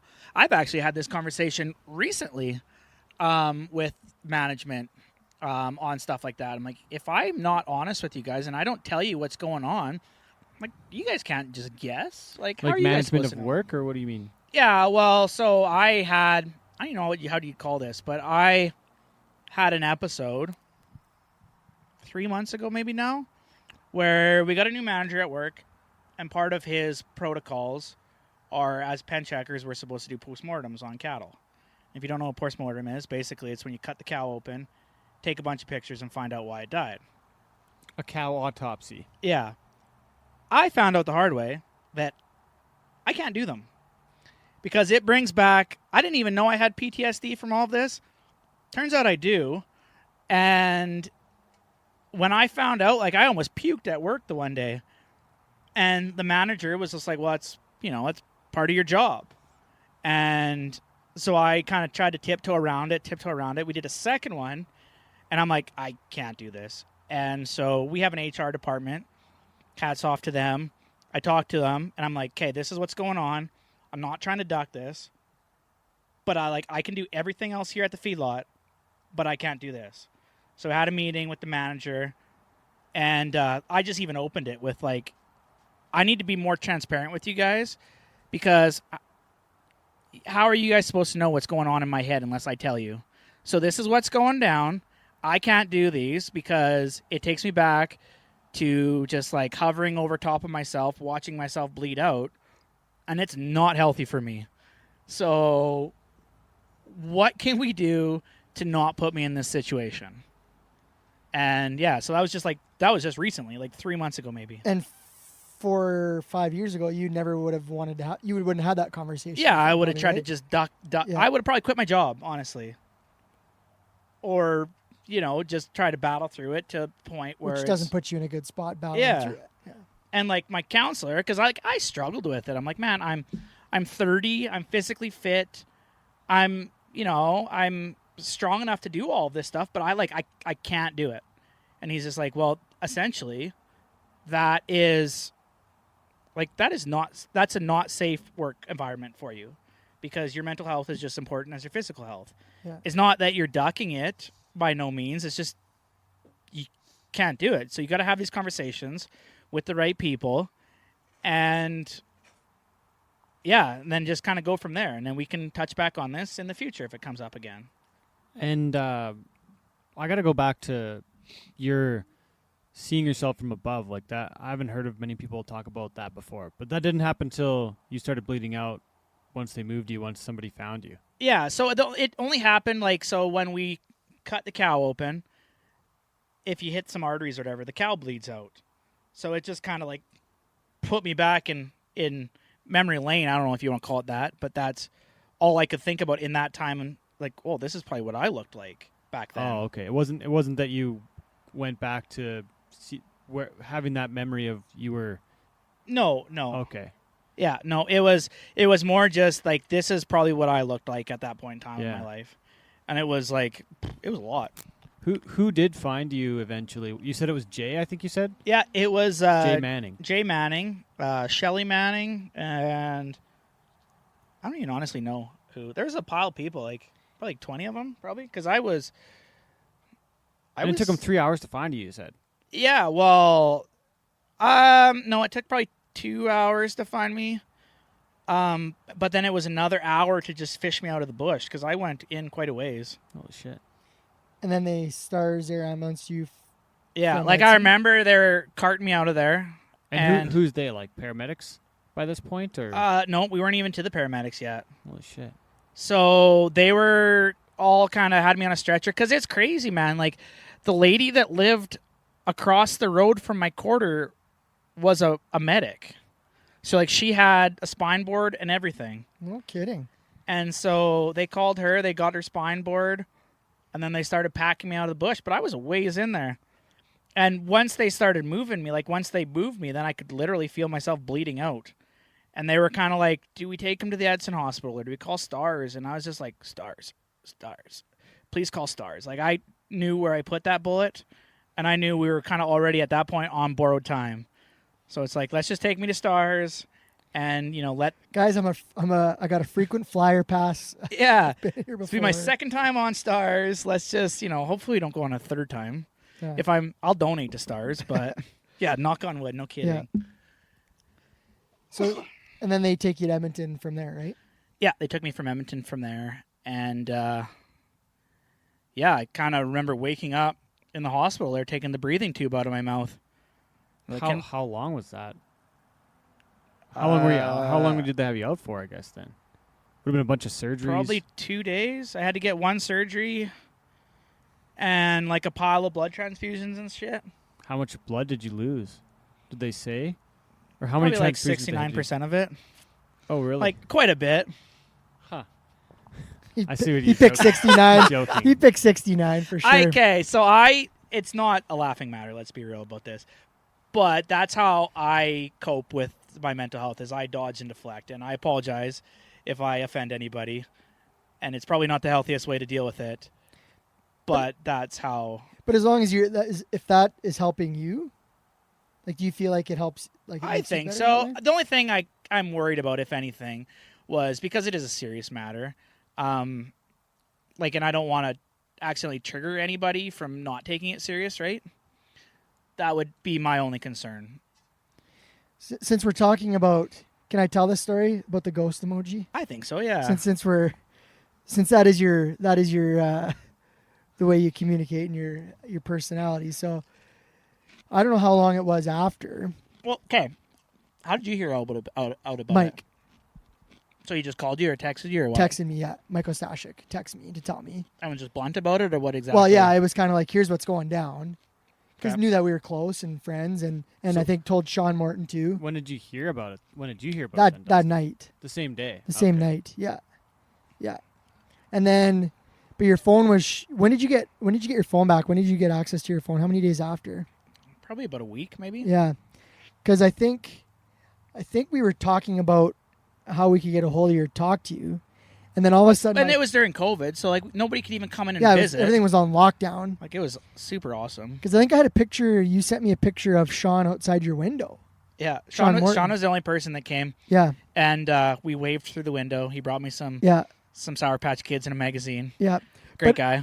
So back to this. So we're kind of like, well, when, like, I don't know what the next steps are when this happens, right? Like, what do you text somebody? Like, hey man, glad you're okay. Like, can't come see you, can't do nothing. Because you guys didn't And we even had know been- if I was serious, like if I still wanted to go back and do it Yeah, again. Or yeah. And we had been talking previous to that, like just same thing about like nothing going on, right? Like, because you had canceled the bull riding, and then all of a sudden I get a text from Travis's phone, and all it is the ghost emoji. no context, nothing. No context. That's my first communication from Travis after this whole incident. And I look at my phone and it's just ghost emoji, and I'm like, Jesus. it was almost like a sense of relief in a way. I didn't have to send the first message, which I should have manned up and said something, but I didn't know if you had your phone, whatever. I can't make excuses. Well, and that's but like it was like, on my end, I wasn't sure. Like, okay, I went out with a bang, and so everybody knew, like everybody would have heard what happened. I'm like, I come out of this, man. People are gonna just tiptoe around me like a fool. I'm like, so let's just get over and done with. I'm gonna send them this sick text, but at least then, hopefully, from my point of view, you guys know I'm kind of back. yeah, that's what it was kind of the relief was. It's like, okay, he sends a ghost emoji. Like, Yeah, I'm back, baby. I mean, still got a lot of work mentally to Yeah. not go down that path again, but Yeah. that's I sent it to you and I sent it to Dom, and it I think it freaked Dom out a lot. Like, he did not handle it quite as well as I thought he was gonna. Because then when you were in Edmonton in the Alberta hospital, then we were able to chat on the phone and stuff and chat through it but it's like it's awkward, it's uncomfortable because you as in your shoes and someone that's trying to talk to you, it's like walking by your ex-girlfriend for the first time. It's like, what do you say? I remember, here? I did a podcast with Brett, and the first 10 minutes of it was just man, can we just get to it? Because and it's hard for people to talk about, no matter who you are, right? Yeah. What do you say? You can't. Hey, man, really. Glad you're still here, and sorry Yeah. you shot yourself. Glad your aim sucks. Yeah, you're a horrible marksman. Yeah. Harry, you're a horrible shot. There's no real good way to have that conversation. No. So that's why I hope I'm not sounding insensitive, because Travis's humor and this is how. I hope I didn't sound insensitive. I mean, he lost 69% of his blood. Yeah, 69. But this is how you've kind of dealt with it, right? Yeah, exactly. I'm just going to be blunt about it. We're going to talk to people and just have real conversations with people. Because like I said, how do you know what's going on if you don't, you can't guess, man. Yeah. What was the reaction from the rodeo community? What were you surprised by people reaching out? Were you expecting different? I know it was a really tough time in COVID, but what was the reaction from the people that surrounded you in the events when things were good? There's a lot of support. I had a couple friends that were just real blunt. They're because they're just they'd see Snapchats. They're like, what are you doing in the hospital? I'm like, I shot myself. And they're like, on purpose or on accident? I'm like, no, on purpose. And then they're like, oh. And I'm just like, okay, let's have this conversation. I'll tell them what happened. And, no sense of tiptoeing around it at this point, because, how you have to have that conversation with people. Yeah. But it's human nature for it to be tough. Yeah, exactly. Yeah. So, I would say for the most part, they received it pretty well. I mean, lots of people are like, oh, poor Travis. Your life just keeps getting worse and worse and worse. So that's kind of why I'm so extravagant on the outside. It's just because I don't want to live under those shadows, right? I want people to remember me for the good things in life and the positive impacts I'm making. I don't want to just be that sad story that everybody looks at and feels guilty for. That's fair. So, yeah. Maybe that's, yeah. So everybody was pretty good about it. I guess that's the best way to put that. But I heard someone say rodeo, maybe this was, heard the comment here recently, rodeo's something till it's not. I can't remember. Rodeo's here for you till it's not, kind of thing. And we see that. But would you say it was a good outpouring of support from the people in the rodeo community when you needed it after the fact? I would say, so there's 50-50 maybe. There's people that you really found out who your friends were. Let's just get that out of the way with. You, Sean, everybody else. You really find out who's in your corner. And then it's crazy, the people that you thought were in your corner, they're so awkward about it that they just I don't, they almost ducked out of my life because they were just I don't know how to say this properly, but they were just, I don't know. They just didn't handle it. Yeah, they didn't know how to handle it, I guess, is probably the best way to put that. So is this a good time to segue out of this? I think we've probably touched on this. Probably. Is there anything else that you want to ask on that side of it? Well, I just have to confess that I didn't know you very well before. We always were in similar circles, but I feel bad for not having reached out, but I wasn't as close as you guys were. Well, you and 98% of the rest of the world were. Well, yeah. And with that, rodeo has an interesting people relationship thing. We go to so many events with so many people, and we cross paths so much, and I'm on the mic saying people's names and telling their story, and some of those people I don't even have I wouldn't even say I'm friends with that person, but we're in so many places so often that everyone assumes we're this super tight knit, everybody knows everybody community. But I would say that that's not true. Because what our paths would only cross because you were WRA. doing, and you were doing sound at those PBR events, and Like we just didn't cross paths a ton. No, exactly. Yeah. And like I probably feel weird because I've never really reached out, but like I consider us friends. I would think so. We talk on Your prices Snapchat are a little. once in a while. Your prices are a little high when it comes to advertising. But Fair enough. I want the friend discount. Yeah, But I think that's fair to say that rodeo has a bit of a false sense of like some of it for sure. Friendship. I don't know if that's the right word, but you know No, what I mean? Oh, and so okay, so circle back. Go ahead. So get this. So and I don't even really like saying this. So the year that I got killed off at the bull ride in Edson, you know how many people reached out to me to see if I was okay? 5. Brenda Vold. That was it. That was One it. person. She sent me a Tim Hortons gift card on behalf of the CPRA, and it happened at an open bull riding. Really? Yeah, like I would say, you probably reached out, like Sean, like the really, like Your the, friends. the 5 closest friends. I don't even know what happened either. Like what happened there and what like I don't even remember what happened. Like I don't know what the story is about your bull ride and getting X'd out to go on Stars last time. Like what happened that time? Oh, so I went in to make a save for Ashton. Ashton Solly? Yeah, and just got absolutely killed off and knocked out, and Stars to Edmonton. But yeah, but like was that all it was? You got knocked out, or like was there like a lung, or like what? Why'd they Stars you? just because so you were convulsing in the arena like for a bad concussion. like it was bad. I remember you went full stiff and you were just and like because it was he popped me with his foot like in my teeth and like just below my nose, like there is so much blood. yeah, Oh, okay. it was really bloody. Okay. Yeah. By the time they realized they didn't, like, we were kind of okay. It was kind of a little bit late, but it's better to be, especially with your head, it's better to be safe than sorry kind of thing. Fair.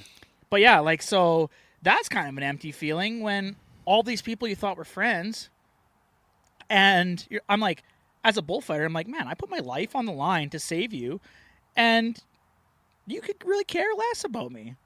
I'm like, so I kind of circled, like, so I started fighting bulls, like, for myself. And I always made sure that I was fighting bulls for the right reasons, because a lot of these people, I'm kind of don't like saying this, but I think a lot of people fight bulls to be famous.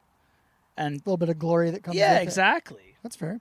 And so once I kind of realized like how the industry, treats guys, I'm like, well, I'm just going to keep fighting bulls because I love it, and like not get too wound up on that side of it, because if you start going down that path, man, it eat you alive. Yeah. Yeah. Well, and I gotta ask about your lung. Like, how the fuck does your lung heal up after you shoot a hole through it? Because it went right in and out, right? And like, did you fuck up any ribs, or like you said, you almost paralyzed yourself? Did you wreck a vertebrae back there, or like what are the extent? I got about as lucky as physically possible. So basically, the actual diagnosis was I only grazed my heart, and it went through the bottom corner of my lung. So they just basically sewed my lung back together. And so I think that lung's not quite the same capacity as the other one, I would assume. But yeah, like you could probably do that a million times over and have different outcomes. So the one lady that was a doctor said she worked in like Chicago or something in the ER. And she's only ever like where there's high gun. They shoot each Yeah, other up exactly. down there, yeah. She says she's only ever seen one person get that lucky out of like 10 years of working in Chicago ER. Like it's crazy. And then not even that, to come back and even be athletic after that. Like I still fought bulls. I was in 2020. I fought bulls for 3 more years after that. Yeah. And had like good years. You fought the BRC finals after that, right? No, you? I actually never fought the BRC finals. I was the alternate before that. Oh, okay, that's what it was. And You were there. on the politics side of things, they decided to only go with 2 guys, so I just sat on the back of the buck and shoots with a jersey on. That's right. I do remember you there, though. But I was there. I got At a finals with 30 guys, they have 2 fucking bullfighters. like one of the only years Are they. you serious? Then they went to 3. Yeah, right after Yeah. they went to 3 before that and after that. I think it's just because they didn't like me, but that's what I tell myself. But That seems like horseshit, though. yeah, I'm not going to talk. That on smells Like, fishy. Yeah, I'll leave it at that. We'll move on. So I'm going to segue it then, because I think we've chatted about the story, and Can I ask about the common goat? ask about the common goat. What is the common goat? So I went and bought all the Mexican fighting bulls with my mom's insurance money, and fighting bulls are probably they're like little dinosaurs. They just hate everything. Jurassic Park. Yeah, exactly. That's what my place looked like for a while. And so I was trying to figure out how to not die. And so I bought a little calming goat, like off of Ferdinand. Yeah. I called mine Bob. Did it calm the bulls? Yeah, he's actually got his own Instagram story on the Gringo Fighting Bulls Instagram page. Yeah, he would just lay a whooping on them and keep them in line. It was good watching. So there's the calming goat. Sorry, Dustin. What else did you? No, have? I was just I wanted to go into, because I think we've like talked about like the low stuff here and like some of the heavy stuff, but I think that, you know, it's an interesting story about how you got there and you survived essentially taking your own life. But, you know, some people can go into stay in a dark place and like feel sorry for me and feel sorry for myself. And you kind of grabbed the Mexican fighting bull by the horns. Well, so I've said it before. And you went into this really good place now. I'm actually, surprisingly in a really good place, as of today. But I've said it before in the past, so you go down all them dark paths, try to go down that route, doesn't work. And so, the way my brain is wired, it's just like, okay, we got these problems, let's solve them. Clearly, option A didn't work. So let's try option. I think we're way down the alphabet now to D or C or F or wherever now, because C problem, adjust, fix problem. So option A didn't work. So it's like, okay, well, let's do whatever we have to do to not get back to that place. Heck, I went to a Reiki class one time, and she's just like, why are you here? I'm like, I don't know. I was told it's supposed to be good for your mental health. She's like, where are you sore? I'm just like, I'm not sure. I'm trying absolutely everything in my power because I refuse to take legal drugs. No, I'm just kidding. I refuse to take all types of drugs. But I refuse to take drugs to mask those emotions and those feelings. Because, you go to a pharmacy or whatever, I'm in a dark place, they just give you some drugs, cover it up, like a Band-Aid, basically. And I'm like, oh, no, we're going to dig down. We're going to do some serious, deep, dark work, figure out what caused this. Well, we kind of already know. But figure out what to do moving forward so that, like I said, we don't go into that place again. So I do all sorts of stuff. I regularly see a counselor. Not so regularly now, probably still once every 4 months. But doing whatever has to happen so that we don't go down that path again. And so you're doing the work on that side, but doing the work, creating, you've always been an event producer, I guess, but now you've created this crazy, wild backyard zone. Well, so I don't know if you guys remember it or not, but it was looking like for a while there, we were probably going to have 2 summers of it.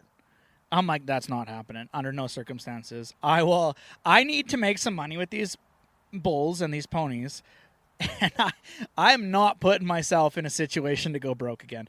I don't care what I have to do. So that's how the Element Zone was born then. Yeah, and so I kind of named it the Element Zone, so it's because the concept behind it is I'm in my element when I'm in my zone. So it's basically built on whatever the heck I think I'm good enough to do that'll bring entertainment to the local community, because the community kind of pays for all these events. And so it's Element Zone 13. The 13 symbolizes my brother's hockey number. And yeah, so we just started building events. We just had our 14th one. That was the spring. Yeah, the spring fling just a couple weeks ago, and it is currently built up to so that one just a couple weeks ago, we had 400 people out attending. So they're actually turning into, once I had the first event, and I seen there's real potential here, I started pushing hard, probably still relapsing to the point where I'm not dealing with mental health, but that's where I still seek out counseling and stuff. And it's if I am pushing myself too hard hosting these events, call up Troy, have a session, figure out how to not revert back to old habits, because it happens, and just, move forward.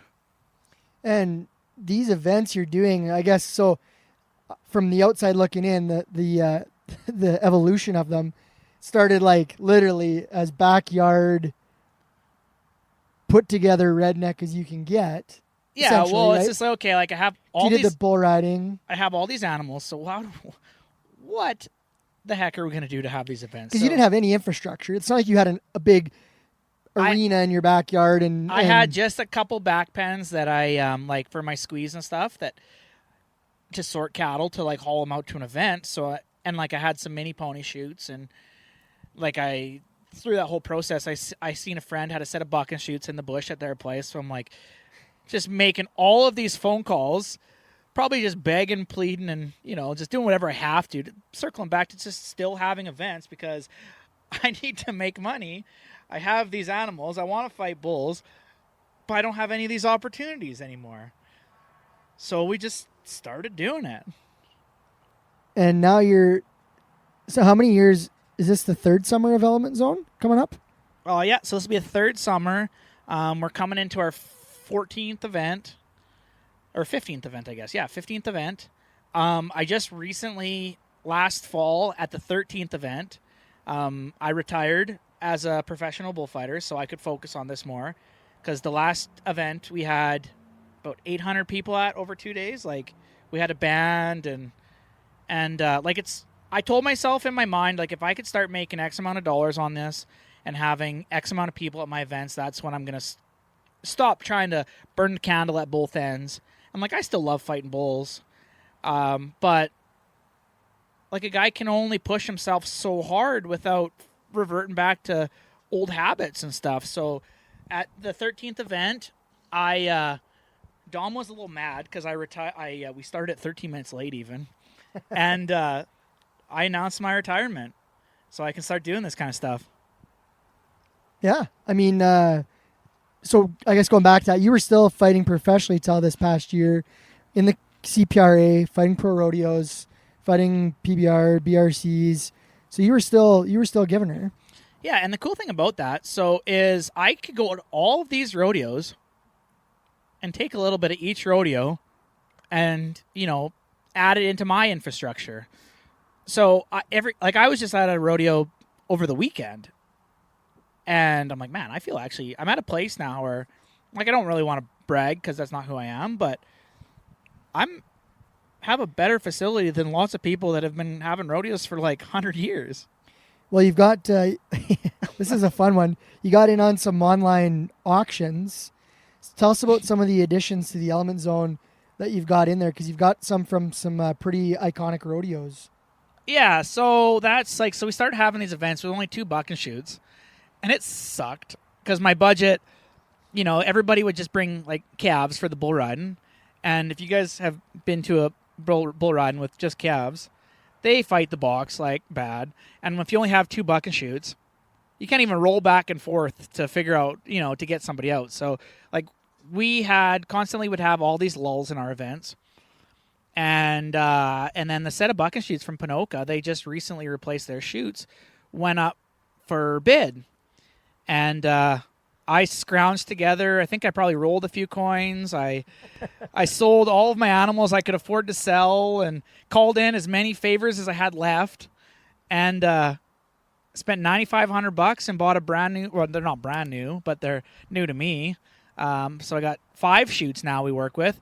That set came from the Ponoka Stampede, and then like my beer shed was just the announcer booth from the Jasper Pro Rodeo grounds. And is that an online auction too? Yeah, online too. So I could be like at work making money, hustling, and then just like take a coffee break and bid on these things. So you got shoots. You said shoots 1, 2, and 3 from Ponoka. Yeah. So now we have 5 shoots, and then There've been some stories in those shoots. Well, and the good thing with Ponoka, shoots 1, 2, and 3 are probably lightly used because they're at the front. Yeah. Yeah, they've been painted a pile of times by the looks of them. Like probably got 17 layers of paint on them.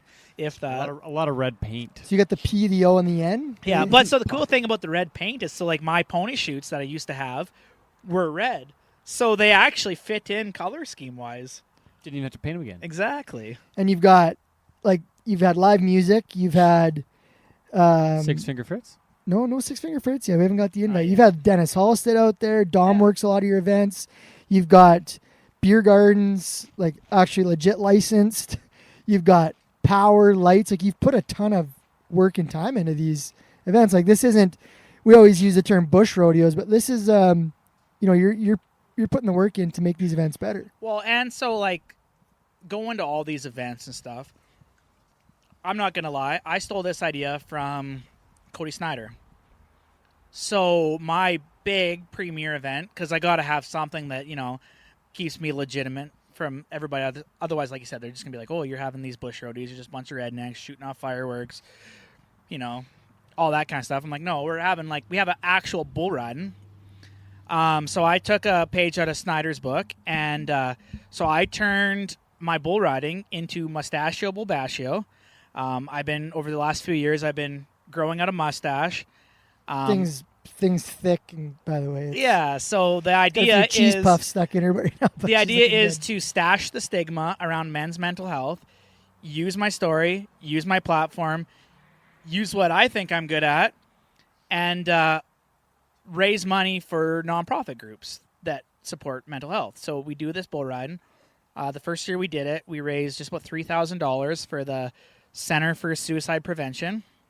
Last year, there's a local group because that's a good cause and all, but I'd like to keep my money just a little bit more local. So there's this local group just out of Hinton that does like meals and stuff for homeless people struggling with their mental health.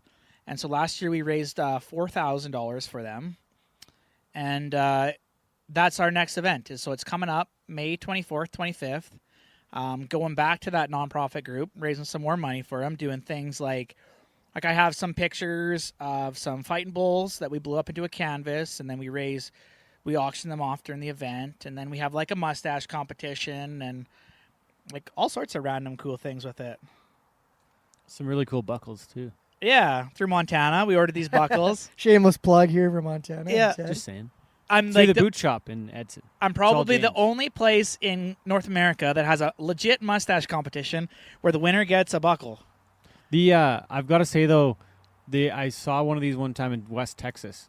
They had a Mustachio Bullbashio. Yeah, so I can't even take credit for that because that's where I stole that idea from. Yeah, but we're in Canada, so it's fine. Yeah, exactly. It's like our ski race. There was a big ski race. Mustachio Bullbashio in Canada is the biggest one. At the Elements. They don't even have that one anymore, so it's probably the biggest in North America. Yeah, so theirs is Mustachio Bullbashio, spelt one word. Mine's is separated in the middle. 2 words, yeah.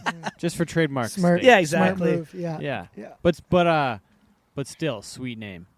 Yeah, and like I said, so it's all kind of stuff that I think I'm good at. I really like marketing of rodeos and stuff. I think the current way most places market their rodeos is crap. They got to think outside the box a little bit more. And, because you guys know, like, rodeos are kind of, I don't want to call them dying off because they're not, but our fan bases are shifting. And we got to try and think outside the box to get different fans into our events. Because your events, you're probably getting you want young people to want to come out, be entertained, have a good time, feel value for their money, and drink some beer, right? Essentially. Yeah, but it's actually shifted. Like I thought my target market was like 18 to 22. Come to my event, get really drunk. But it shifted. We got a lot of families coming to our events. That's cool. Yeah. But we are in the entertainment business that a lot of people maybe haven't seen the rodeo world. We're not in the rodeo business. We're in the entertainment business. We have to entertain people. Yeah, and that's like a lot of people make fun of me for the random shit that I do out there. But I'm like, it's entertainment. Well, you're not the paying customer. So if the paying customer's happy with it, why not? They're coming back to my events. Yeah. One other piece of rodeo memorabilia out there is the famous Teepee Creek Terror of, what is it? Teepee Creek Terror Totter? I call it the Toro Totter. So you have that one now, right? The one that used to be in Teepee Creek. Yeah. Yeah. So the biggest draw around my events is because I have the fighting bulls, is try and create different events where I can utilize my animals, give the crowd something entertainment to watch. And so one of them is the Toro Totter. I've actually kind of explained my events to somebody. Like, it's like kind of combination of like Jackass and Nitro Circus with a bullfight. Like, it's the Jackass Circus. Yeah, exactly. It's the element zone, baby. Because you've done like Ring of Fears. Have you done the inflatable ball soccer one? Yeah, and Ball the worst part about all this stuff is just because like liability scares shit out of me. So I always have to be the first person that tries everything, just see how sketchy it really is. What's your insurance Speaking of people insurance. think when you come in with another idea? Yeah, we have a love-hate relationship. Mostly hate. Insurance is expensive. So what can so next weekend will be the Mustachio Bullbashio. 2 weeks, right? The 24th, 25th. 24th, yeah. 25th. 24th Yeah, and 5th so of May, sorry, yeah. coming up Friday, after this Friday, long weekend. Saturday, right? What can people expect when they come out Friday and Saturday night? So I'm having a hard time marketing it just because it's so different from everything else in the rodeo industry. But ultimately, I've been explaining it as it is a rodeo. Is probably the closest thing to put it, but it's not quite. Like, it's like a combination. So when you go to a regular rodeo, all of the shit you see at the entertainment, like in the intermission, is basically we take all of the intermission acts and create one event with it. And so, like, a lot of people are like, this is way better than a rodeo because it's all them random little things. So we do a lot of ranch bronc riding. We got like sheep riding, ladies cow riding, freestyle bullfighting, bull poker, ring of fear, all sorts of just like it's not traditional, and it probably shouldn't work, but it seems to be really drawn in the crowd. And then so that's on the Friday, and then the Saturday is like a BRC bull riding with a live band after. So you get your fill of both. So they're two different nights, which is nice because people can come out both nights and see something different. Yeah, exactly. And like, so I've been trying to market it this way. And the Friday night is like kind of more kids orientated, more family orientated. And then the Saturday night is like where you can go let loose as a parent. So like if you have kids, come to the Friday. And I mean, kids are welcome both days, but it's geared more towards the kids on the Friday and more towards the adults on the Saturday. I like it. And then what about the other events the rest of the season? You got a couple more like so later on in the every year. event I try and because just the way my brain is wired is every event is different. So the first one is just kind of low budget, just kind of get our feet underneath us. We had it a couple weeks ago called the Spring Fling, just kind of whatever. And then this one's the bull riding. In July we have a ranch rodeo. August we added a new event this year.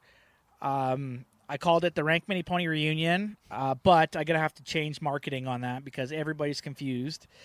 We are not, we'll buck a couple of ponies, but it's more for the kids that outgrew the pony deal, so it'll be like a rough stock event featuring the Rank Mini Pony kids.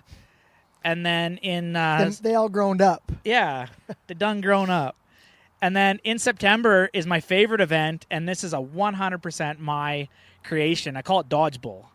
And that's where I try and do as many events as I can find contestants for, where basically a bull chases them. So, and then we fill the in between with like bronc riding and stuff, like ranch bronc riding, just so it's not, people got to get up and lick their wounds a little bit. Outstanding. I got to go back to the counselor thing. You mentioned having a counselor. Did you have them before? So I didn't. You didn't? No, and probably because, we're in our 30s, man. We don't look after our mental health like we like. If it's a lot easier when you break a leg. It's like, okay, I physically broke my leg. Go to the doctor, get it fixed. But when you're struggling in your head, like the stigma is shifting a little bit now. It's still not great, but like it should be the same kind of concept. You're broken, so go to a doctor or whatever. Counselors are probably the easiest solution to it. I ended up actually having to go to like 4 counselors before I finally found one that I meshed with. Mm-hmm. This guy I deal with right now, he's actually out of Manitoba, and we just do Zoom. So, Oh, really? Yeah. That works, though. Yeah, it worked out really slick because my internet connection sucks at my house. So I used to go to rodeos, and every time I get a hotel room, I be like, hey, this would be a perfect time for a counseling appointment. Log like on to that free Wi-Fi. Yeah, eh? the Saturday morning, the free Wi-Fi after continental breakfast, just hammer out a counseling appointment. Dustin, have you ever seen one? Do you know what? Full disclosure, never had been in an appointment with a counselor. until last week. Really? Last week? Yep. No way. Yeah. What'd you guys? First time ever. Okay. I wanted to ask this question though because of all the shit you've seen in the firefighter world and the mental stress that I think has put on you. And more specifically, like having roomed with you and seen the fucking night terrors and like waking up and freaking out. Like I feel like there's some shit there that probably just needs to be talked about. Oh, I don't know yeah. if you guys got to that, but Yeah, I'm like probably the king of like masking stuff. I'm like Travis. I've like always been so busy where I'm just like, if I'm busy, you don't think about things. I said this today on the golf course. I was saying to Ted earlier, I'm like, man, I feel like I'm in the best place I've been since making the move to Calgary and doing less. Just because like I was saying yesterday, I walked around Calgary for 4 hours or 5 hours by myself. just cruising around. Just walking around like on the river and taking things in. And like sometimes I feel like I'll be better if I slow down a little bit, if that makes sense, even though like I crave being busy and doing stuff. So yeah, on that side of it, I've probably been the worst at like talking about people like Travis, looking after themselves and everybody's doing this, but I've probably been like a bit It's like uncomfortable. putting it aside for like, myself. It's like it's hard to admit you're broken. And now like it's kind of hard for me to date now because I just like a bag of red flags at this point in time in my life. But I'm just honest with everybody. Like I come with baggage, and if you don't like it, tough shit. Find somebody else. But that honesty will help you because I'm finding now that like years into a relationship, that stuff catches up to you, and all of a sudden you're not the same person you were at the start or as good as a person as you should be. And like and that's where I'm at. Yeah, I'd explain it similar to like hockey, like where you're, playing defense right now, like instead of, you should be on the offense. And if you're not looking after your mental health, like how are you getting, like, when the puck's in your corner, you're like, let a goal slip by Can't every score once if in you a don't while. have it. Yeah, exactly. I thought when you said offense, defense, you're going to talk about Tinder. You got to go on the offense on Okay, Tinder fun to fact. go I'm there. actually blocked from He's Tinder. blocked. That's a fact. Yeah, Oh. and it's over Oh. something really stupid. Really? So I was hustling right off the bat to have my events.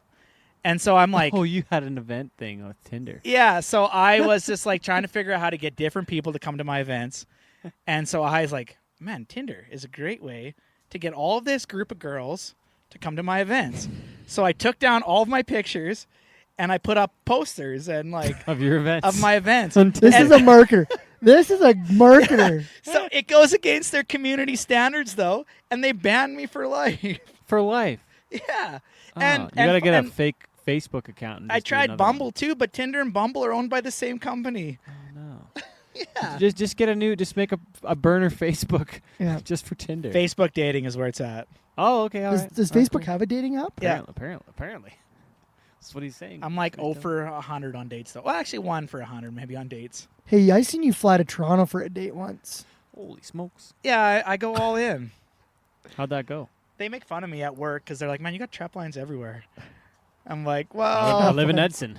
I yeah. live in Edson. That's what we do up here. Yeah, I just like, I keep drawing a radius around and I just like have had no luck in this area. Maybe I'll go elsewhere. Who knows? I think that Next What- route is maybe an import.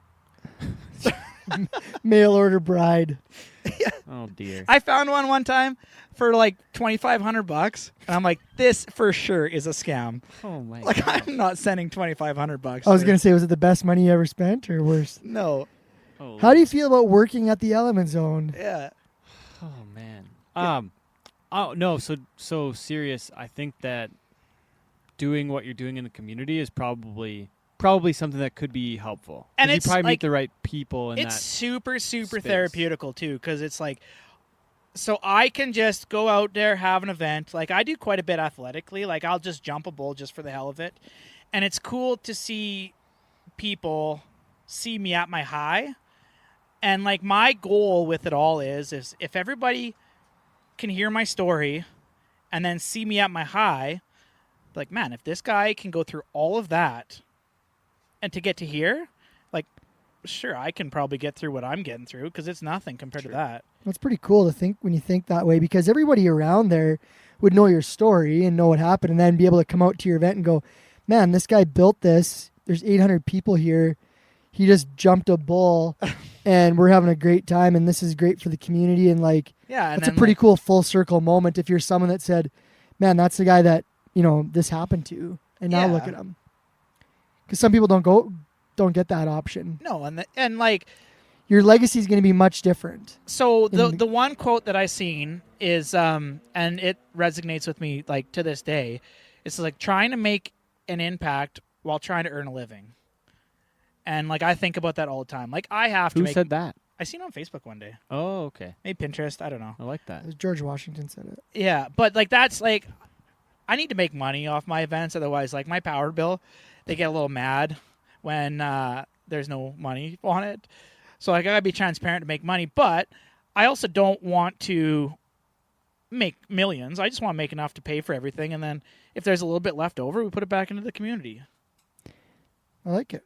Yeah, that's Trying to think of what else. That's the last thing. I mean, Travis, you have a crazy story from the start to the finish, and I think we hit on everything. We talked about your freestyle bullfighting, putting on events, the element zone.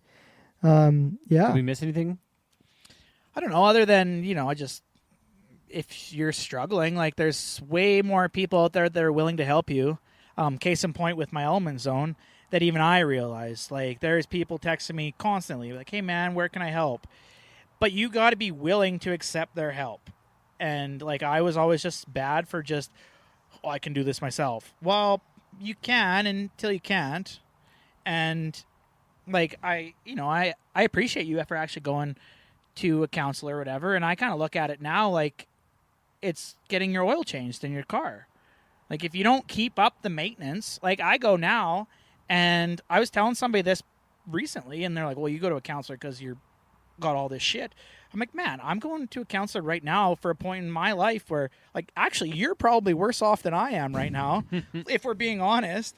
But I'm just, more aware of what's going on. And I'm more aware now, like I strategically book my counseling appointments around like holidays. Cause like my mom's birthday's on Christmas Day. So like some days are just straight up heavy. Mm-hmm. And so I'll or like try. today. Yeah. Like Mother's Day today. I'll do things like I will dodge and deflect. I'll drive all the way down to Calgary to talk to you guys so that I can dodge, Mother's Day at home. Yeah, exactly. Just stuff like that. Thanks for being here, though. It's not the best way sometimes. Like sometimes I get myself in a little bit of a pickle, like financially, because like I said, we have to make money. Otherwise our bills don't pay themselves. But that's how I deal with it. And it's not like I went garage sailing today. So it's not everybody deals with shit differently. And like that's how I cope with stuff.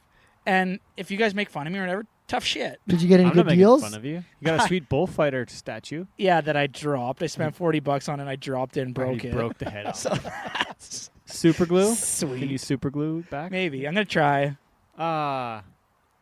I see a counselor, and Brett and I have talked about it, Brett Gardner, about it being maintenance. Yeah, exactly. Or Preventative maintenance. That's what you said. Like it's Yeah. maintenance, or it's like working on skills, and it's keeping things away from. He has a way of explaining it better, where it's keeping things away from crisis, like so we don't get to You don't get crisis to that mode. crisis. So mode, Brett yeah. Monier's wife actually said this, and it Amy, yeah. resonated.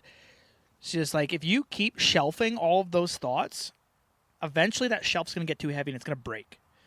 So if you don't properly deal with it, it'd be like the straw that broke the camel's back. In my sense, it was COVID. And, I hate to say that because then you get all the government conspiracy theories. No. And it's just like, no, it wasn't actually COVID. It was just that time frame where I slowed down enough to think about everything. Because you could have, had you been seeing somebody and dealing with all that when COVID hit, you could have been in a place to get through COVID just fine. Yeah, If exactly. you would have had the tools and the... Yeah. Like at that point in time, I went in the tool chest to figure out what tool was required to fix this, and I didn't have no tools in the toolbox. So now I have, like, Reiki. Reiki. One and done. It didn't work. You have your garage sale. But like, so for instances, like you were there, I took bulls to the CFR, and it did not go well. It was like worst case scenario. Oh yeah, that was really bad. Yeah. So now I'm in a point in time in my life where I can have an absolute disaster, but I know how to properly deal with these things. Yeah. Because had that happened prior, it would have been a different story, Yeah, right? that might have been the camel or the straw that broke the camel's back. So, yeah, like just look after yourself and That's all I have to say, basically. That's all I got to say about that. Fair. What? Definition? Definition time. I don't know what else. So- Like website tickets? We should Oh probably yeah, Element throw that. Zone. Where can we find out everything there is Find to us know? on Facebook. Find us on Facebook, Instagram, Element Zone 13, Snapchat. I'll Tinder. probably Bumble. send you a picture of my small wiener. And by that I mean dog. I've got a wiener dog. His name's Waldo. Yeah, his name's Waldo. But yeah, Facebook, Instagram, and Because there's pages for Mustachio, Bullbashio, and Element Zone on there, right? yeah. I try and do most of it through Element Zone 13, but yeah, that's the big one. And head out to Edson on the 24th 4th and 5th. and 5th. 24th, 25th, yeah. And then I got a website where you can purchase advance tickets. They're a little bit cheaper. elementzone.ca. That's kind of all you need to know, I guess. One more question. Let's get the definition. Travis James, what is your definition of cowboy shit? Ooh, my definition of cowboy shit. I would say probably tough, maybe. And I would just, if you're tough enough to admit that you're struggling, like that takes some cowboy shit to do that. I like it. Thanks for doing this, Travis. Thanks for having me. It's been a lot of fun. Once again, elementzone.ca. Yeah, go to the events. And Participate all in the events Facebook if you pages. want. Yeah. If people want to come in If you want like to dodge do a this bull, stuff, they can They have an event message you, called. right? He has an event Yeah, called so, Dodge like, Bull. Bull poker and ring of fear, you just got to show up. No entry And sign the fees. waiver. Oh, and sign the waiver, yeah. My two ladies that helped me are very, very adamant on that part. Yeah. Here's the waiver. I need your signature. Because right off the bat, we were having like 30 people doing that with no waivers or nothing. Ooh, yeah, that's a little bit scary. Like it was Western. Jeez. Well, I'll have to admit, Trav, it's been great to see you bounce back from a really tough period of time and tough things in your life, and seeing the Element Zone kicking ass and you kicking ass, and seeing you be able to walk away from bullfighting and still keep kicking ass and going on to new things and production, and it's pretty cool to see. So been proud to watch you keep on rocking and rolling. Yeah, I appreciate you being a part of the journey right from the get-go, and hopefully one of these years I can build up enough spectators that I can afford to hire you at one of these events. No knock against Dom. Yeah. Yeah, sorry, Dom. Yeah. Sorry, Dom. But if Dustin can't make one, he'll probably just send a ghost emoji. Yeah. Just Yeah, be listen like, to the sorry, ghost emoji. can't do it. Yeah. Maybe the clown emoji. Yeah. We're going to talk about that. What about the clown emoji? Well, I always said in my life I want to clown an event. Oh yeah. And I think the Are we going to Element put this Zone, on record right now the for Element the Zone public to hear? Mustachio Bullbashio might be Dustin's the clowning event debut. in the future that I get my clowning appearance at. Do it. Oh man. I Okay, tried you heard to it do here it. first, folks. Dustin might clown an May event clown an event, for Travis. but I'm not. I'm going to do it incognito under a secret name. Dusty Trails. Ted the Clown.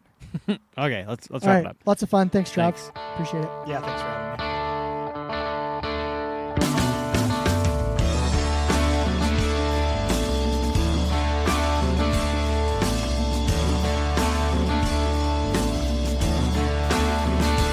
I got to run to keep from high, and I'm bound to keep on riding.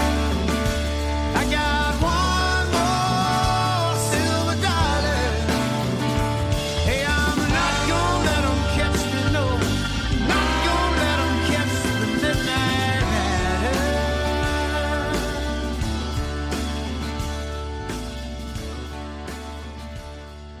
All right, thanks to Travis James. He's right here once again. Appreciate you doing the show. Jump back on the mic if you want for any further comments or any heckling. You're welcome to bust our balls a little bit in the post-show portion here. Great podcast, you guys. Hopefully,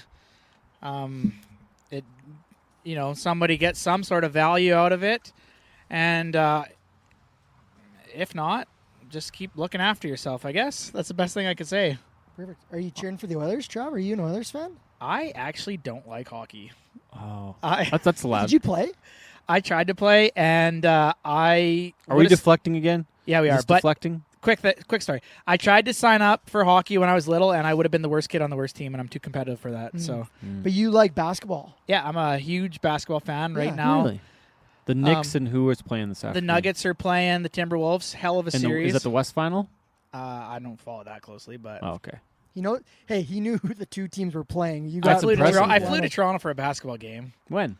2 years ago. Oh, cool. I mentioned that in the pod. It was kind of a I said he date, went on but a it was date. Went all the way to mostly- Toronto Oh, for a I date. didn't know I was going to a basketball game. Too. Yeah, I Oh. wasn't sure if she was going to actually show up or not, so I made sure there was a basketball game And involved. that she wasn't a 60-year-old man. Yeah, You didn't get catfished by a dude. yeah, exactly. Have you ever been catfished? I've been catfished, and I'm pretty sure I've done the catfishing. With the Mustachio Bullbashio posters. Oh, Yeah. that's funny. So Do you just got- tell them all to meet at the bull riding, at the venue? Yeah, I try and get some extra help at my events. Yep. How bad was your catfishing? Was it like just a totally different person, or Or were the Or was it a man? were the pictures only from the neck up?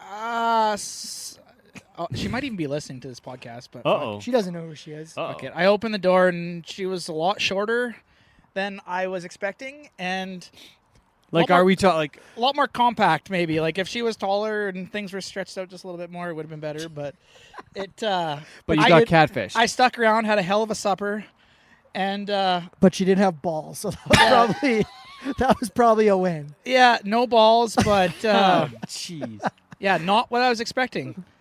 They made fun of me at work the next morning when I showed up with a Tupperware container, though, for leftovers. She gave you leftovers. That works out. It's awfully Heck of a nice. woman. Oh, That's awfully crazy. nice. That's I don't know where jeez. I don't know where this is going. Oh man. What a finale. What was your worst catfish experience, Dustin? Me? Did you have any? I don't know if I ever had any real bad ones. No, I never really had any like really, really bad Oh really? first dates or catfish. I didn't go on like blind dates or Oh. anything like that. I had one where I had to bail out. I was just like, I Oh, got I got had- catfish, and I was like, I think I had something come up. I gotta go. I had one like that too. I texted Mike and said, "Hey man, can you call me and pretend this is important?" So he called me. Hey, my truck's broke down. And I was like, "Oh yeah, sorry. I'll take you home. Then I'll go pick up Mike." 'Cause- Oh jeez. I just had to get out. I was like, this is. Yeah. I think got that the dating world has hoodwinked. changed so much now with social media. As much as it's like I know the person isn't who they are on social media, but like you can't really escape yourself. Unless you don't have social, Yeah, I guess. that's a big commitment though, for I've someone tried not to dating have it. chicks with no social media, and it was still a bust. Did you meet them in real life? That's probably though? the one I catfished. Did you think that you think your mustache was bigger than it really was, or what happened? Probably something else was bigger than she was expecting. Your wiener dog. Yeah, exactly. Yeah. Oh dear. All right. What else we got, Dustin? Anything else? I think this has been a great show. Yeah. Thanks to Sean Morton. Our editor, Yep. friend of the show, friend of Trav. Thanks to Storm Defoe. Thank you, Storm. Love you, Storm. Thank you to everybody. Storm did all the video today from the backyard pot. She had to put her jacket on because it got cold. Yeah, cool off. Thank you for listening. Yeah.